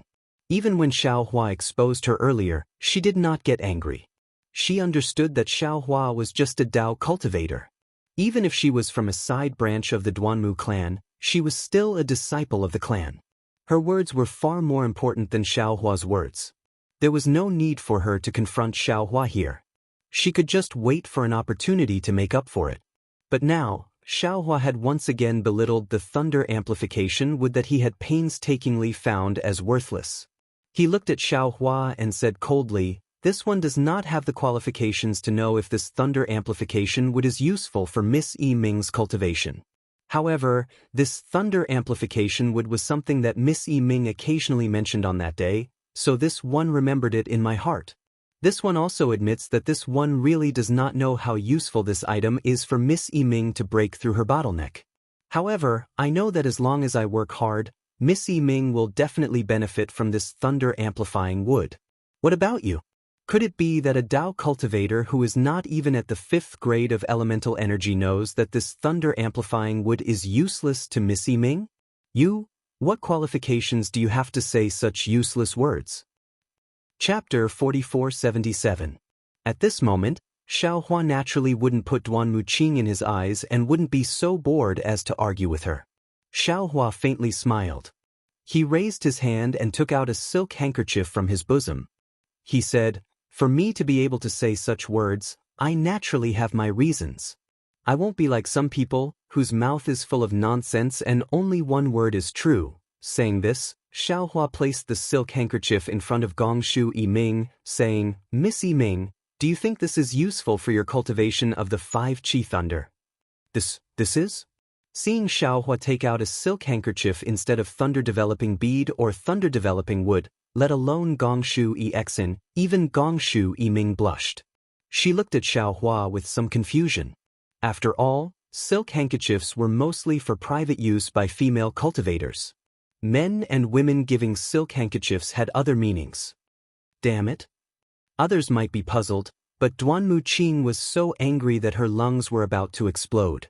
She already thought that Xiaohua was revealing something to Gongshu Yiming in front of everyone, flirting in front of her.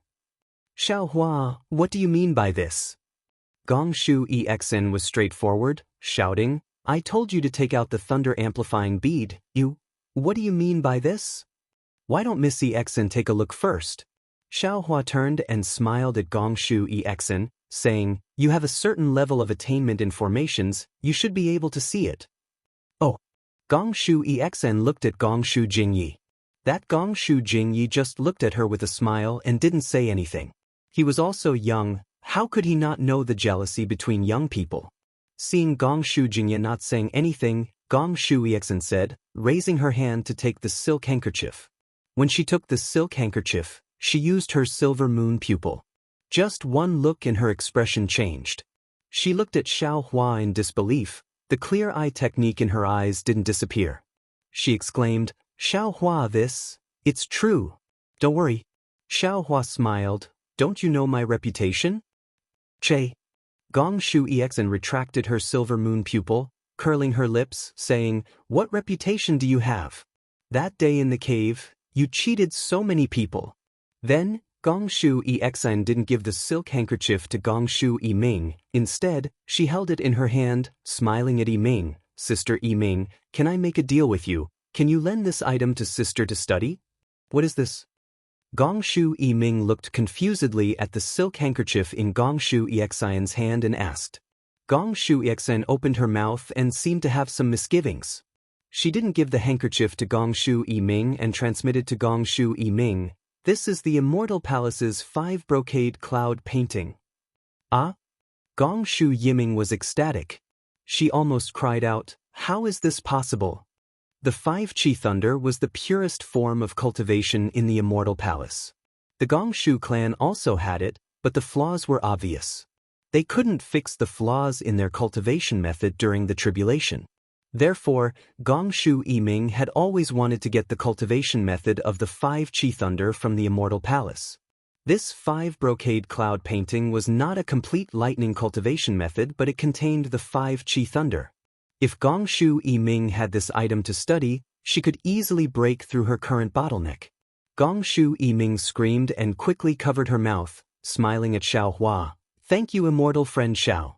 Xiaohua smiled. "No need to be so polite. If there's anything you don't understand." Without waiting for Xiaohua to finish speaking, Duan Muqing, who was at the side, retracted her hand and withdrew the awkwardness in everyone's eyes. She interrupted Xiaohua's words and said with a hint of anger, "Xiaohua, I did not want to lower myself to your level when you used the matter from several hundred years ago to frame me. but then you used filthy words to slander my Duanmu clan's kill order. This matter involves the dignity of my Duanmu clan, so I represent the Duanmu clan to invite you to join the battle to bury the hatchet. When Gongshu Jingyi heard this, he unconsciously snorted from his nose and said unhappily, Duanmu Qing, you are in my Gongshu family's pavilion, representing the Duanmu family to challenge Xiaohua. What is the meaning of this? Duanmu Qing was startled, and immediately realized the impropriety of her words. She hurriedly smiled and said, Great-granduncle, it is all Junior's fault. Junior was really disheartened by this Dao sect cultivator. My words were wrong. Junior apologizes to great-granduncle, and apologizes to the elders of the Gongshu clan.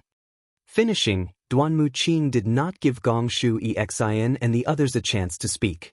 She said to Xiaohua, Xiaohua, you and I originally had a personal grudge. Now, the battle to bury the hatchet at Zhai Xinglu is about to start. You may not be a disciple of a great clan, but you are in Zhai Xinglu now. You can still join the battle. How about it? In the battle to bury the hatchet, let's settle our previous grudges? This time, Duanmu Qing kept on talking about personal grievances. Gongshu Jingyi just looked indifferently and didn't say anything. Gongshu Ixen glared at Duanmu Qing and said coldly, What? Angry out of humiliation? All your tricks have been exposed, you can't live with your face? You want to be silenced by the battle to bury the hatchet? One look and you can tell he is a bluff. You can't beat Xiaohua, so you want to use the power of the Duanmu clan to suppress him? Then, Gongshu Exen waved her hand at Xiaohua and said, Xiaohua, ignore him. You are not a disciple of a great clan. Why are you participating in the battle to bury the hatchet? Senior Exen? Duanmu Qing looked at Gongshu Exen and said seriously, Xiaohua may not be a disciple of a great clan, but he is in Zhai Xinglu, and this is before the opening of the Star Moon Palace. He also has a grudge with Junior. This meets the conditions for the battle? Of course, if Xiaohua does not wish to participate, Junior will not force him. He only needs to apologize to Junior in front of everyone during the battle to bury the hatchet. Junior may consider forgiving him, and can also consider asking the sect to take back the kill warrant. At this point, Duanmu Qing glanced at Xiaohua and said, Besides, if a man of indomitable spirit does not even dare to accept such a small challenge, what right does he have to call himself a man? What right does he have to cultivate the powerful lightning energy? Xiaohua laughed involuntarily when he heard Duanmu Qing's provocation. He really did not know how to answer. How could he, a human Mahayana realm cultivator, be so calculative with this guy? Even if he only revealed the strength of a peak 4th grade Yuan Qi, it was not possible to bet with him, right? Seeing that Xiaohua did not speak, Duanmu Qing naturally thought that Xiaohua was timid. She added fuel to the fire and said, How about this, Xiaohua? If you do not wish to participate, you only need to apologize to me here, and I will forgive you. Duanmu Qing. Gongshu Exen snorted before Xiaohua could say anything. If you are so capable, why don't you fight Xiaohua one-on-one during the battle to bury the hatchet? Don't think I can't see your sinister intentions. You just want to borrow the Duanmu clan's blade to kill Xiaohua. Oh. Xiaohua asked curiously. Exen, could it be that during the battle to bury the hatchet, it doesn't have to be two disciples who have personal grudges? Of course. Gongshu Exen was a little angry. Since the various clans are participating, we have to consider their reputation. It doesn't have to be disciples with personal grudges. Don't be fooled. He can't beat you, so he wants someone else to do it? Xiaohua. Duanmu Qing did not care that Gongshu Exen had exposed her thoughts. She smiled and said, If I were you, I would definitely go up and give it a try. After all, my Duanmu clan's kill order is still in effect. Any Duanmu clan disciple can kill you, and they can even return to the sect to receive a reward. If you are lucky enough to win, the kill order will no longer exist, and you can cultivate in peace in the future. Fine. Xiaohua looked at Duanmu Qing, who was acting like a clown, and sneered in his heart. Since Xiaohua didn't have to do it himself, he could just find a Fortune Gate disciple from the Shenhua mainland. Hence, Xiaohua nodded and said, This Xiao agrees to fight with you. Good. Duanmu Qing's eyes flashed with a cunning look. She smiled and said, "Looks like you are a man. Come, let's make an oath." Duanmu Qing raised her right hand and looked at Xiaohua. Xiaohua waved his hand slightly, as if he was shooing away a fly. He said, "No need. You are not worthy." Damn it. Duanmu Qing could not help cursing in a low voice. "So you are so cunning. If we don't make an oath, who knows if you will participate? Perhaps you've been planning to slip away for a long time?" Duanmu Qing was a little confused, just like Ao Qian from the Southern Sea Dragon Palace. However, one was for power, the other was for love. Oh, or it could be said that behind love, there was also the pursuit of power. Duanmu Qing pressed on, trying to force Xiaohua into a dead end. However, when Xiaohua fell into a dead end, he also fell into a dead end in Gongshu Yiming's heart. His various schemes aroused Gongshu Yiming's suspicion of his past actions. "Since that is the case," Xiaohua muttered, turned to look at Emo Jianli and said, "Jianli, help me make an oath. I have a new idea. I will change your master." Emo Jianli was stunned. He did not understand what Xiaohua meant.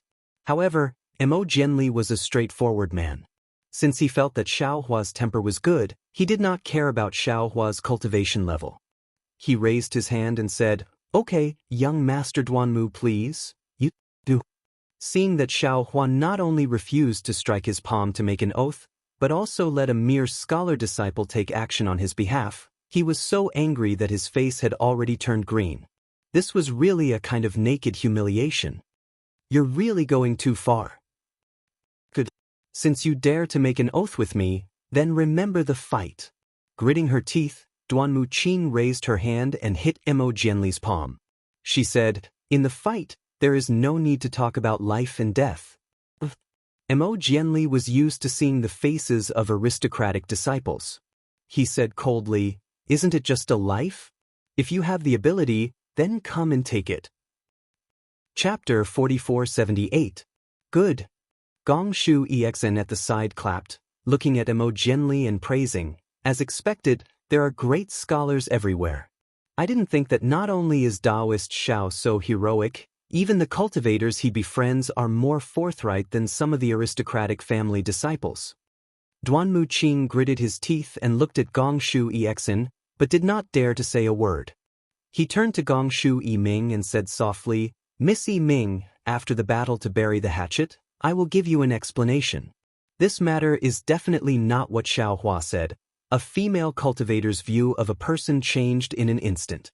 Now, Gongshu Yiming looked at Duanmu Qing with a faint sense of unfamiliarity. She smiled. Actually, it doesn't matter. The words "doesn't matter" was more painful than a sword stabbing into Duanmu Qing's heart. He forced a smile and looked at Xiaohua. "Taoist Xiao, I will see you at the battle to bury the hatchet." "I know." Xiaohua nodded. "If Duanmu Liangxing can come, that would be the best." "Liangxing did not come to Thousand Demons' sacred realm. I have disappointed Taoist Xiao." Duanmu Qing smiled and nodded at Gongshu Yiming before turning to leave. But Xiaohua's words almost made him fall. "And I know. You have many granduncles, it doesn't matter who comes." Seeing Duanmu Qing leave in a sorry state, Gongshu Exin felt a little disappointed. She looked at Xiaohua apologetically. "Xiaohua, I am sorry, I dragged you into this. I didn't expect you to have a grudge with him." "Not bad." Xiaohua smiled. "You have changed a lot in 200 years. If it was you in the past, you would not have said this." "Che." Gongshu Exen rolled her eyes at Xiaohua. "You think you are the only one who did not waste your life?" Gongshu Exen could not help but cover her mouth and laugh. Her eyes looked at Gongshu Yiming and Gongshu Jingyi, revealing more coquettishness. Gongshu Jingyi couldn't help but laugh. He knew that Gongshu Exen had always been arrogant. Not to mention the ordinary disciples, even the famous female disciples of the four clans weren't worthy of her attention. And today, Gongshu Exion's attitude towards Xiaohua was definitely something that Gongshu Jingyi had never seen before. This didn't allow him to not think about it.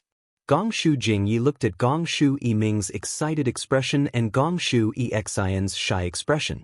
He smiled slightly and said, "Little friend Xiao, you probably don't know about the battle to bury the hatchet before the various clans entered the Star Moon Palace, right?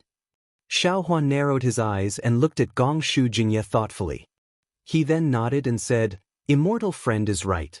This Xiao is not a disciple of an aristocratic family, so how could I know the reason for this battle? However, from what Duan Muqing said, it should be a bet between the aristocratic clans to settle their grudges in Zhai Xing Lu. Gong Shu Jingyi heard that Xiao Hua didn't call him senior and unconsciously frowned. Then he looked at Xiao Hua's vigilant expression and felt relieved. However, the more Xiao Hua acted like this, the more interested Gong Shu Jingyi was.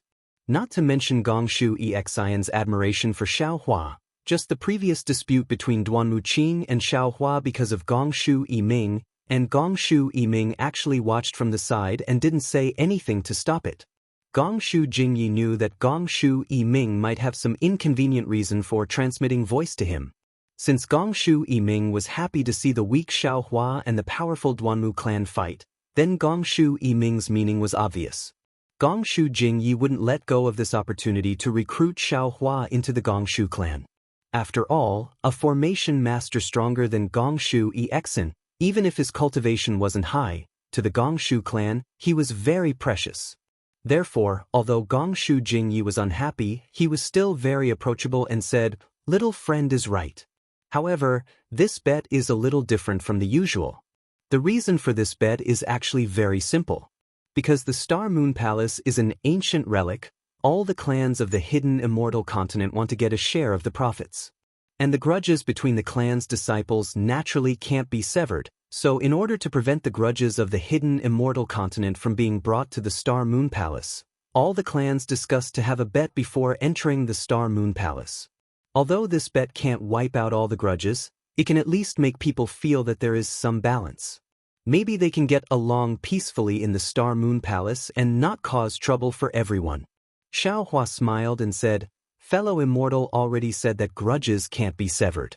How could it be resolved with a bet to bury the hatchet? Of course this is the original intention.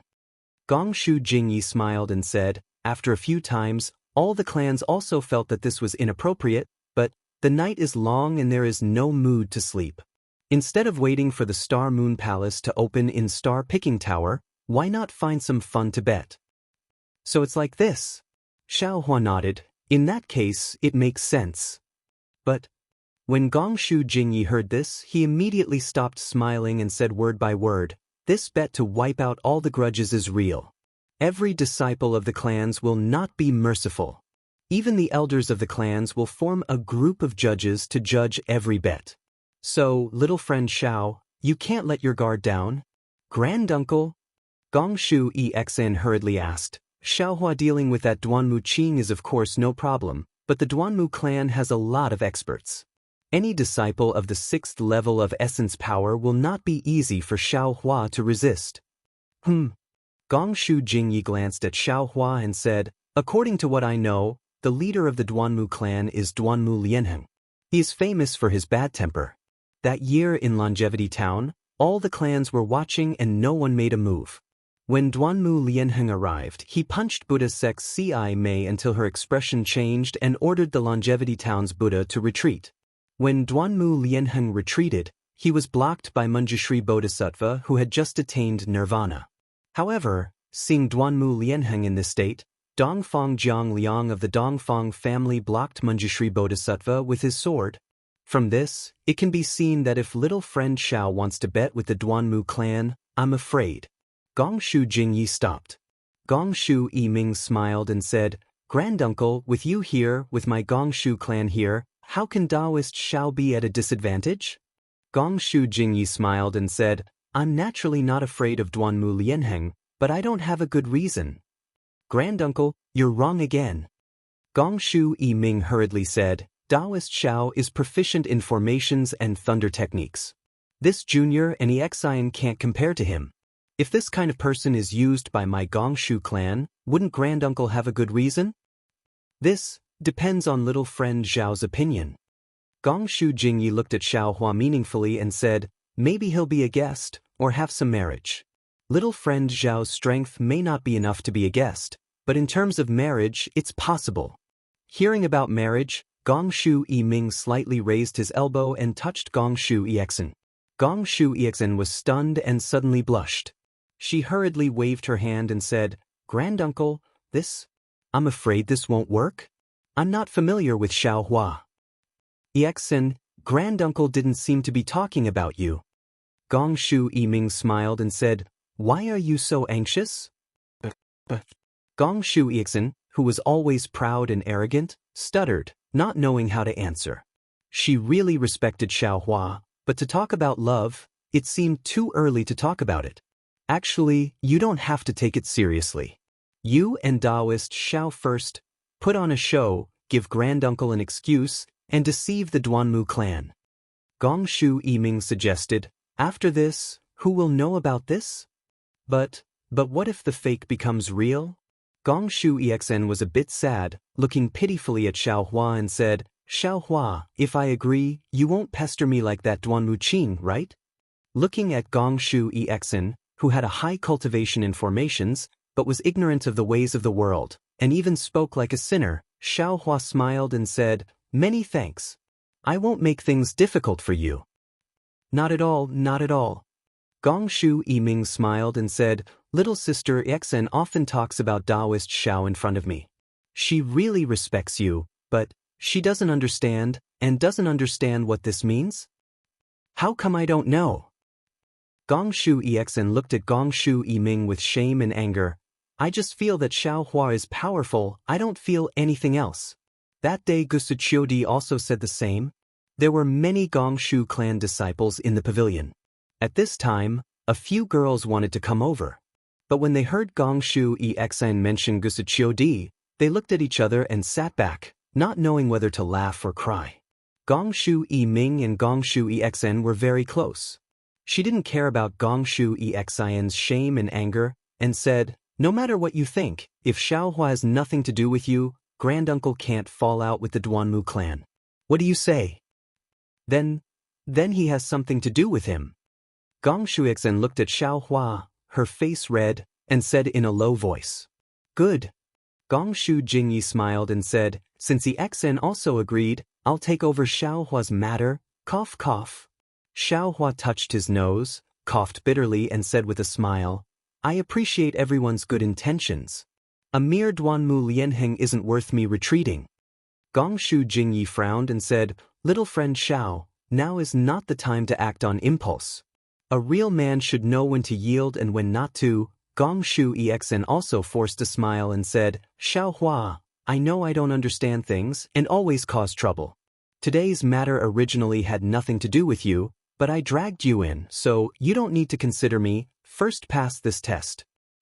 Chapter 4479. Good. Xiaohua heard Gongshu Yexen's words and clapped. "I was hesitant before. To be honest, Yexen, your formation skills are not bad, but you are too arrogant. You never put others in your eyes. You don't know what's important. You may not be strong in the future. Today, because of your words and your willingness to acknowledge your mistakes, I have decided to ask someone to take you in as a disciple and impart to you the Tao of array formations." Then Xiaohua looked at Gongshu Yiming and said, "And you, Lady Yiming, your 5 Qi Thunder cultivation is not bad. However, the cultivation method is not authentic. It even shows signs of deviating from the essence of a lightning cultivator. This has something to do with your character. You can also consider it. If you have any ideas, you can come find me with Yexen after we reach Star Moon Palace." Xiaohua, what are you talking about?" Not to mention Gongshu Yiming, even Gongshu Yexen was shocked. She looked at Xiaohua and asked, "Immortal friend Gongshu, thank you for your good intentions." Xiaohua did not answer. He cupped his hands towards Gongshu Jingyi and turned to leave Gongshu family's pavilion. Mo Jianli also hurriedly cupped his hands and followed. "Xiaohua, Xiaohua." Gongshu Yexen did not seem to understand Xiaohua's words.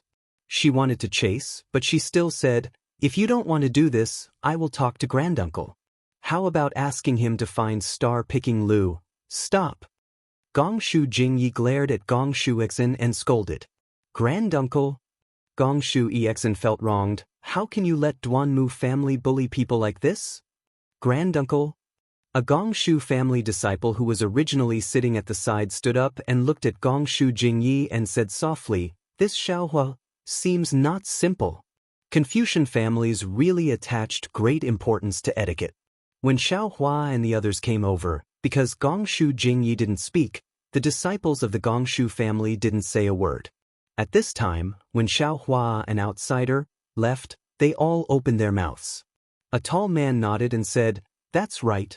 If we did not see him expose Duan Muqing's tricks, just hearing his last words, we would think he was a noble person. But since he was so calculative with Duan Muqing, how can he be a noble person?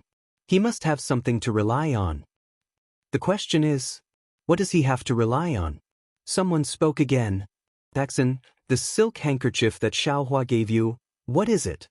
Gongshu Jingye thought of something and hurriedly asked. 5 brocade cloud painting array. Since they were all disciples of the Gongshu family, Gongshu Exin had nothing to hide. His Gongshu Jingye gasped and exclaimed, "The Sun family of the Immortal Palace? Could it be that his backer is the Immortal Palace? If that's the case, no wonder he doesn't put my Gongshu family in his eyes." A disciple of the Gongshu family said self-righteously. "That's right." The other female cultivator nodded sourly. "Didn't he say it already? We need to find a master for Xin and Yiming. If it's not an immortal official from the Immortal Palace, who can be their master? There's no need for further discussion." Gongshu Jingye's face turns cold, no matter what this Xiaohua's background is, and what backing he has. As long as he doesn't have any conflict with my Gongshu family, it's fine. And the matter of the 5 brocade cloud painting, no one can leak it. "Yes, we understand." The disciples of the Gongshu family all replied in a low voice. "Also, Qingping, go to Zhai Xinglu and see if they have any news about Xiaohua. Buy it at all costs." Gongshu Jingyi instructed another woman. "Yes, disciple will go now." Gongshu Qingping replied and hurriedly left. After finishing the arrangements, Gongshu Jingyi looked at Gongshu Minghu and said, "Minghu, come here. Let me ask you, how many cultivators did Zhai Xinglu select to enter the Star Moon Palace?" "Zhai Xinglu? Did something happen?" Gongshu Minghu hurriedly went forward to answer. Not mentioning Xiaohua, he brought Mo Jianli out of the pavilion, looked at the direction, and walked down another flight of stairs. "Senior." Mo Jianli followed for a moment, looked left and right, and said in a low voice, "Junior doesn't know what you're thinking. However, Junior sees that the Gongshu family doesn't have any evil intentions, and the Duanmu family is really powerful.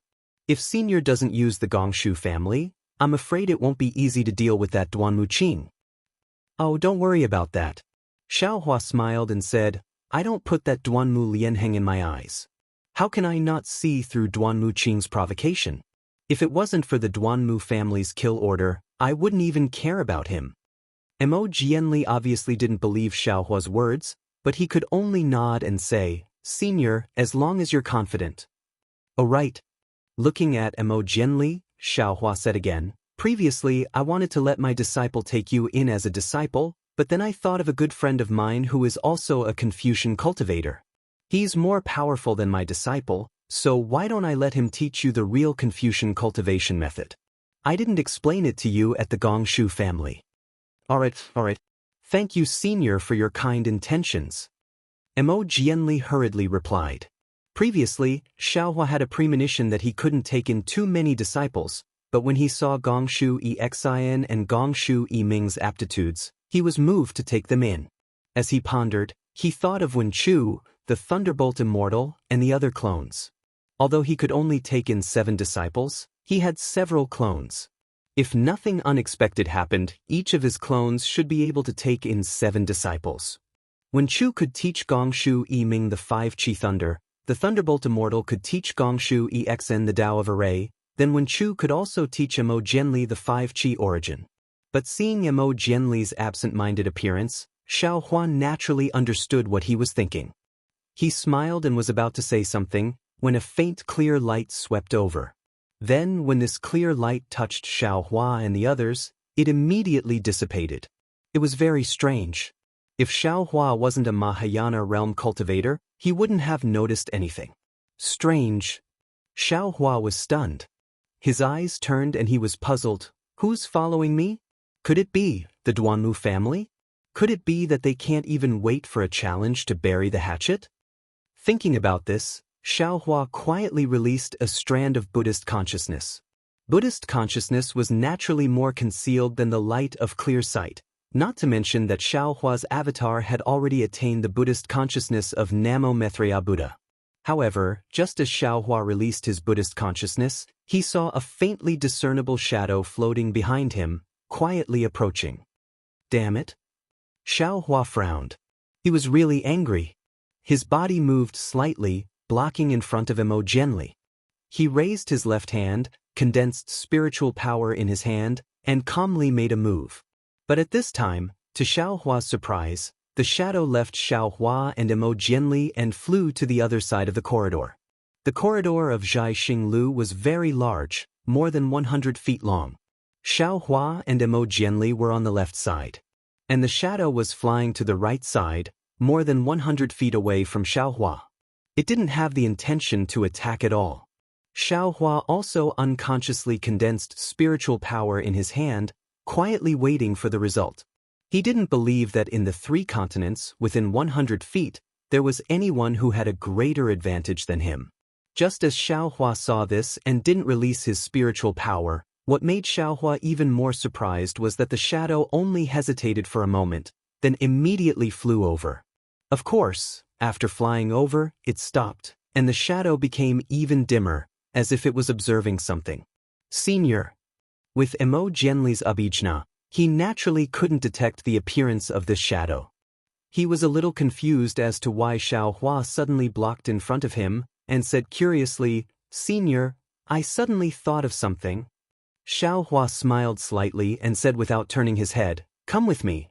As he spoke, Xiaohua lifted his feet and walked towards the stairs. Emo Jianli didn't suspect anything, nodded, and followed. Xiaohua and Emo Jianli left, and the shadow also hurriedly left. However, after a while, Xiaohua's figure appeared in the corridor again. He looked at the place where the shadow disappeared, stroked his chin, and thought, Zhai Xinglu doesn't restrict flying, but most cultivators will not fly unless there's something urgent to show their respect for Zhai Xinglu. Not to mention that this cultivator is so stealthy. At this moment, the disciples of Zhai Xinglu seem to have something urgent to do, and they aren't at their shifts. Could it be that this cultivator did something unfavorable to Zhai Xinglu? However, after a while, Xiaohua denied this. After all, Zhai Xinglu belonged to Xingyu, and Xingyu was founded by Fairy Xingyu. Although Fairy Xingyu didn't reveal herself, she was still an immortal from the immortal realm, and her abhijna was self-evident. Who would dare to pluck the hair from a tiger's body? Since he had come to this conclusion, Xiaohua naturally turned around, wanting to turn back. However, at this moment, another ray of clear light swept over. Just like before, it stopped when it saw Xiaohua, then retracted. Of course, Xiaohua was prepared this time. As if he didn't notice anything, he turned around and walked towards the stairs. Behind him, another shadow vaguely flew by, heading towards the corridor. Hee. When the shadow disappeared, Xiaohua smiled and thought to himself, shadows appear again and again. I'm afraid there's a problem. Even if this shadow has nothing to do with Zhai Xinglu, I still have to go take a look. Otherwise, wouldn't my understanding of the hand of karma be in vain? Thinking of this, Xiaohua leaped up and headed towards the end of the corridor. There was also a flight of stairs at the end of the corridor, but the stairs led upwards. At the same time, there was a bow that was shaped like a crescent moon. Xiaohua flew in front of the bow and scanned it with his divine perception. He had already sensed the aura of a defensive array on the bow. He pondered for a moment, and a light flashed around him. The appearance of a small nose and small eyes appeared, and he rushed towards the bow. Chapter 4480. Swoosh. A dual-colored cloud descended and shrouded Xiaohua's figure. Xiaohua's concealing technique was also revealed. Moreover, under the cloud, the jade pendant in Xiaohua's bosom shone with a strange brilliance. When this brilliance touched the cloud, it immediately left Xiaohua. Naturally, the cloud also disappeared. Looking again in front of Xiaohua, there was a small hall. Several Confucian cultivators at the 6th level of essence power were holding their respective imperial artifacts, standing there on guard, eyeing Xiaohua like a tiger eyeing its prey. Among them, a general with an average stature and bulging muscles all over his body whispered, "Who are you? What are you doing here?" Xiaohua was taken aback. He didn't know how to answer. Moreover, he knew very well that this was a secret signal. How could he answer without a secret signal? However, looking at the Confucian cultivator at 6th grade Origin Qi, Xiaohua sneered and replied, "This one is a good friend of the Star Moon Palace Master. I was just wandering around when I had nothing to do." Xiaohua originally wanted to say that he found this place a little strange, so he came over to take a look. However, before he could speak, the general spoke coldly. There was a hint of dissatisfaction in his voice as he said, "Why are you dawdling like this? Why aren't you coming over?" Xiaohua was taken aback. He really didn't expect this sentence to be the so-called secret signal. These Confucian cultivators really keep up with the times. Of course, since the secret signal had been matched, he didn't say anything else. Bai Qingyu's experience had already told him that if he wanted to pretend, he had to pretend until the end. Otherwise, he wouldn't be able to see the truth if he gave up halfway.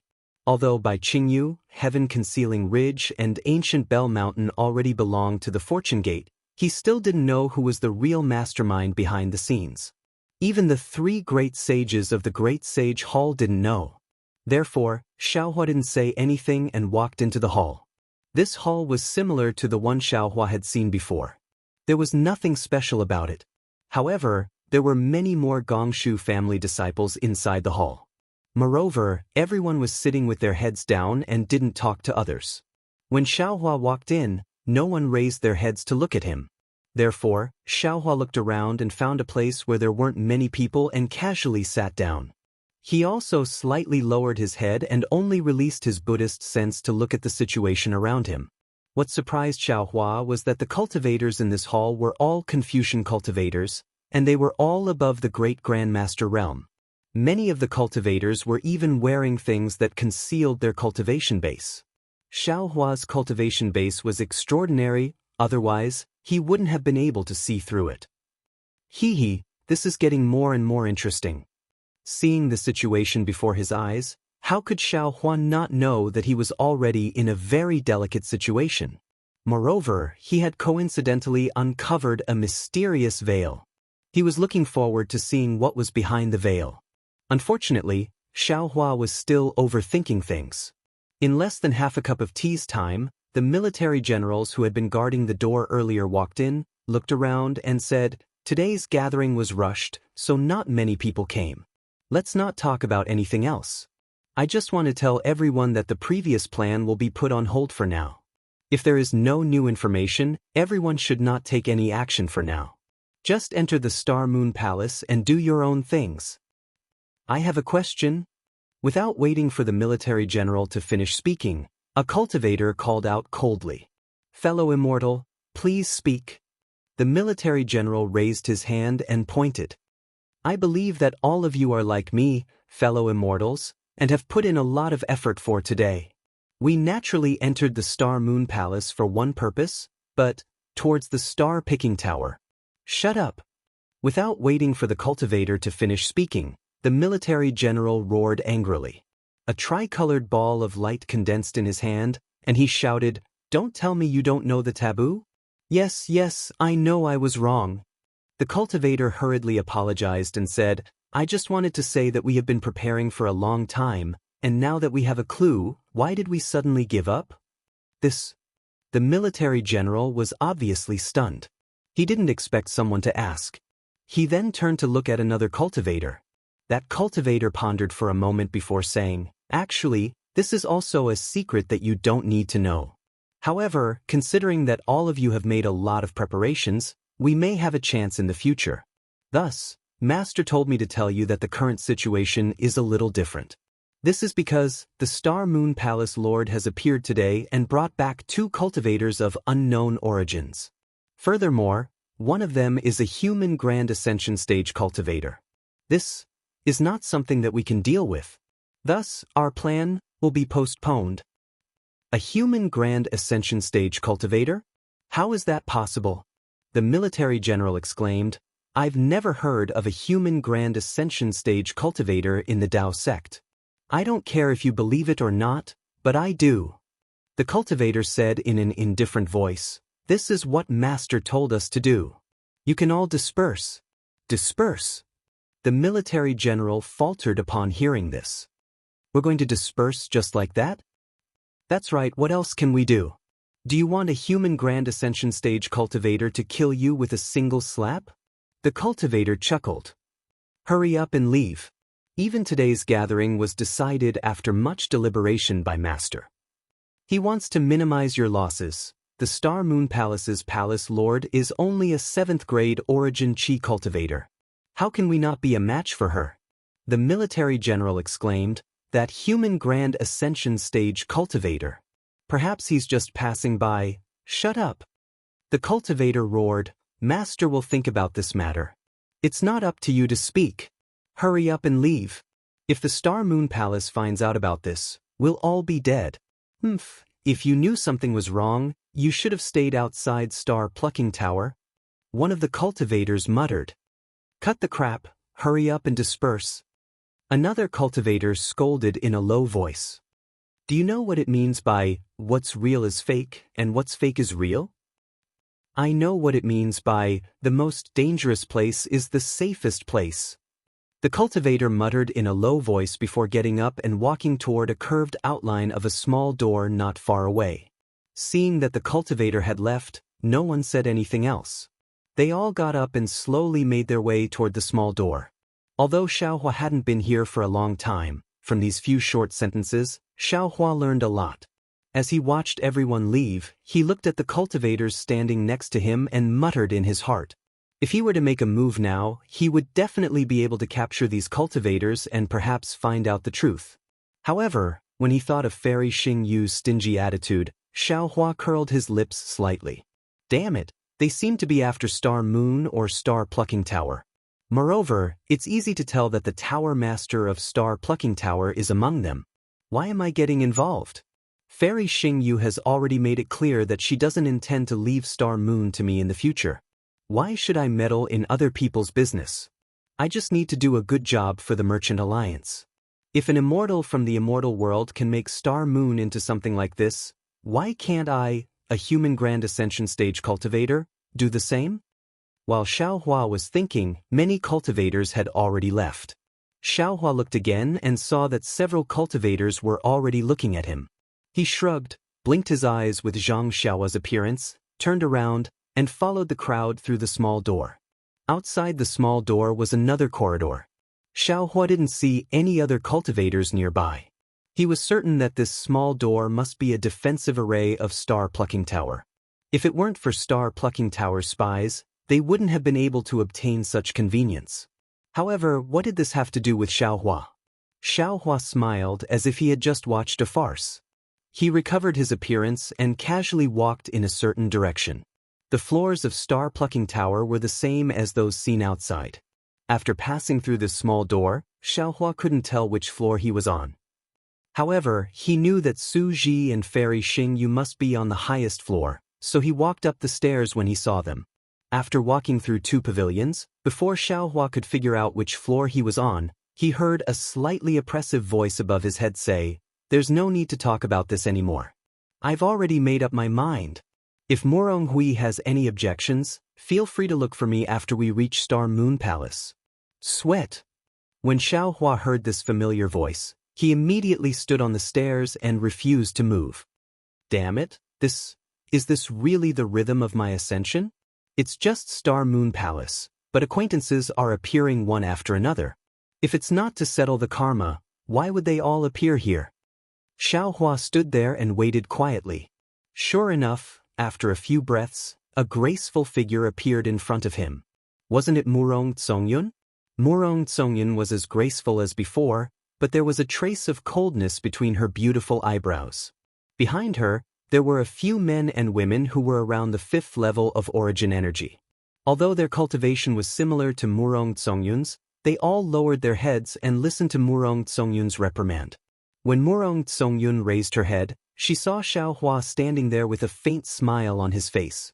At first, she was stunned, then her beautiful eyes instantly clouded over. Her body stiffened as she stared at Xiaohua, unable to say a single word. Immortal friend Murong. When Xiaohua saw Murong Tsongyun's reaction, his heart trembled. He smiled and asked, "We haven't seen each other for many years. How are you?" Murong Tsongyun stared at Xiaohua and breathed with all her might. Her already towering chest heaved up and down. After a moment, she took a deep breath. Rather than saying that she couldn't breathe properly, it would be better to say that she was inhaling the moisture in her eyes. Her mouth slightly stuttered as she asked, "Are you really still alive?" Of course. Xiaohua sighed and nodded. "Even if the Chu family dies, this Xiao won't die." "Chu family?" Murong Tsongyun smiled. That smile was like 100 flowers blooming. "I would rather the Chu family die. I don't want." Murong Tsongyun looked around and said with a stunned expression, "Go and wait. Do as I say." Yes, this subordinate understands. The few Confucian cultivators looked at Xiaohua in astonishment. They lowered their heads and quickened their pace. They rushed past Xiaohua and walked down the stairs.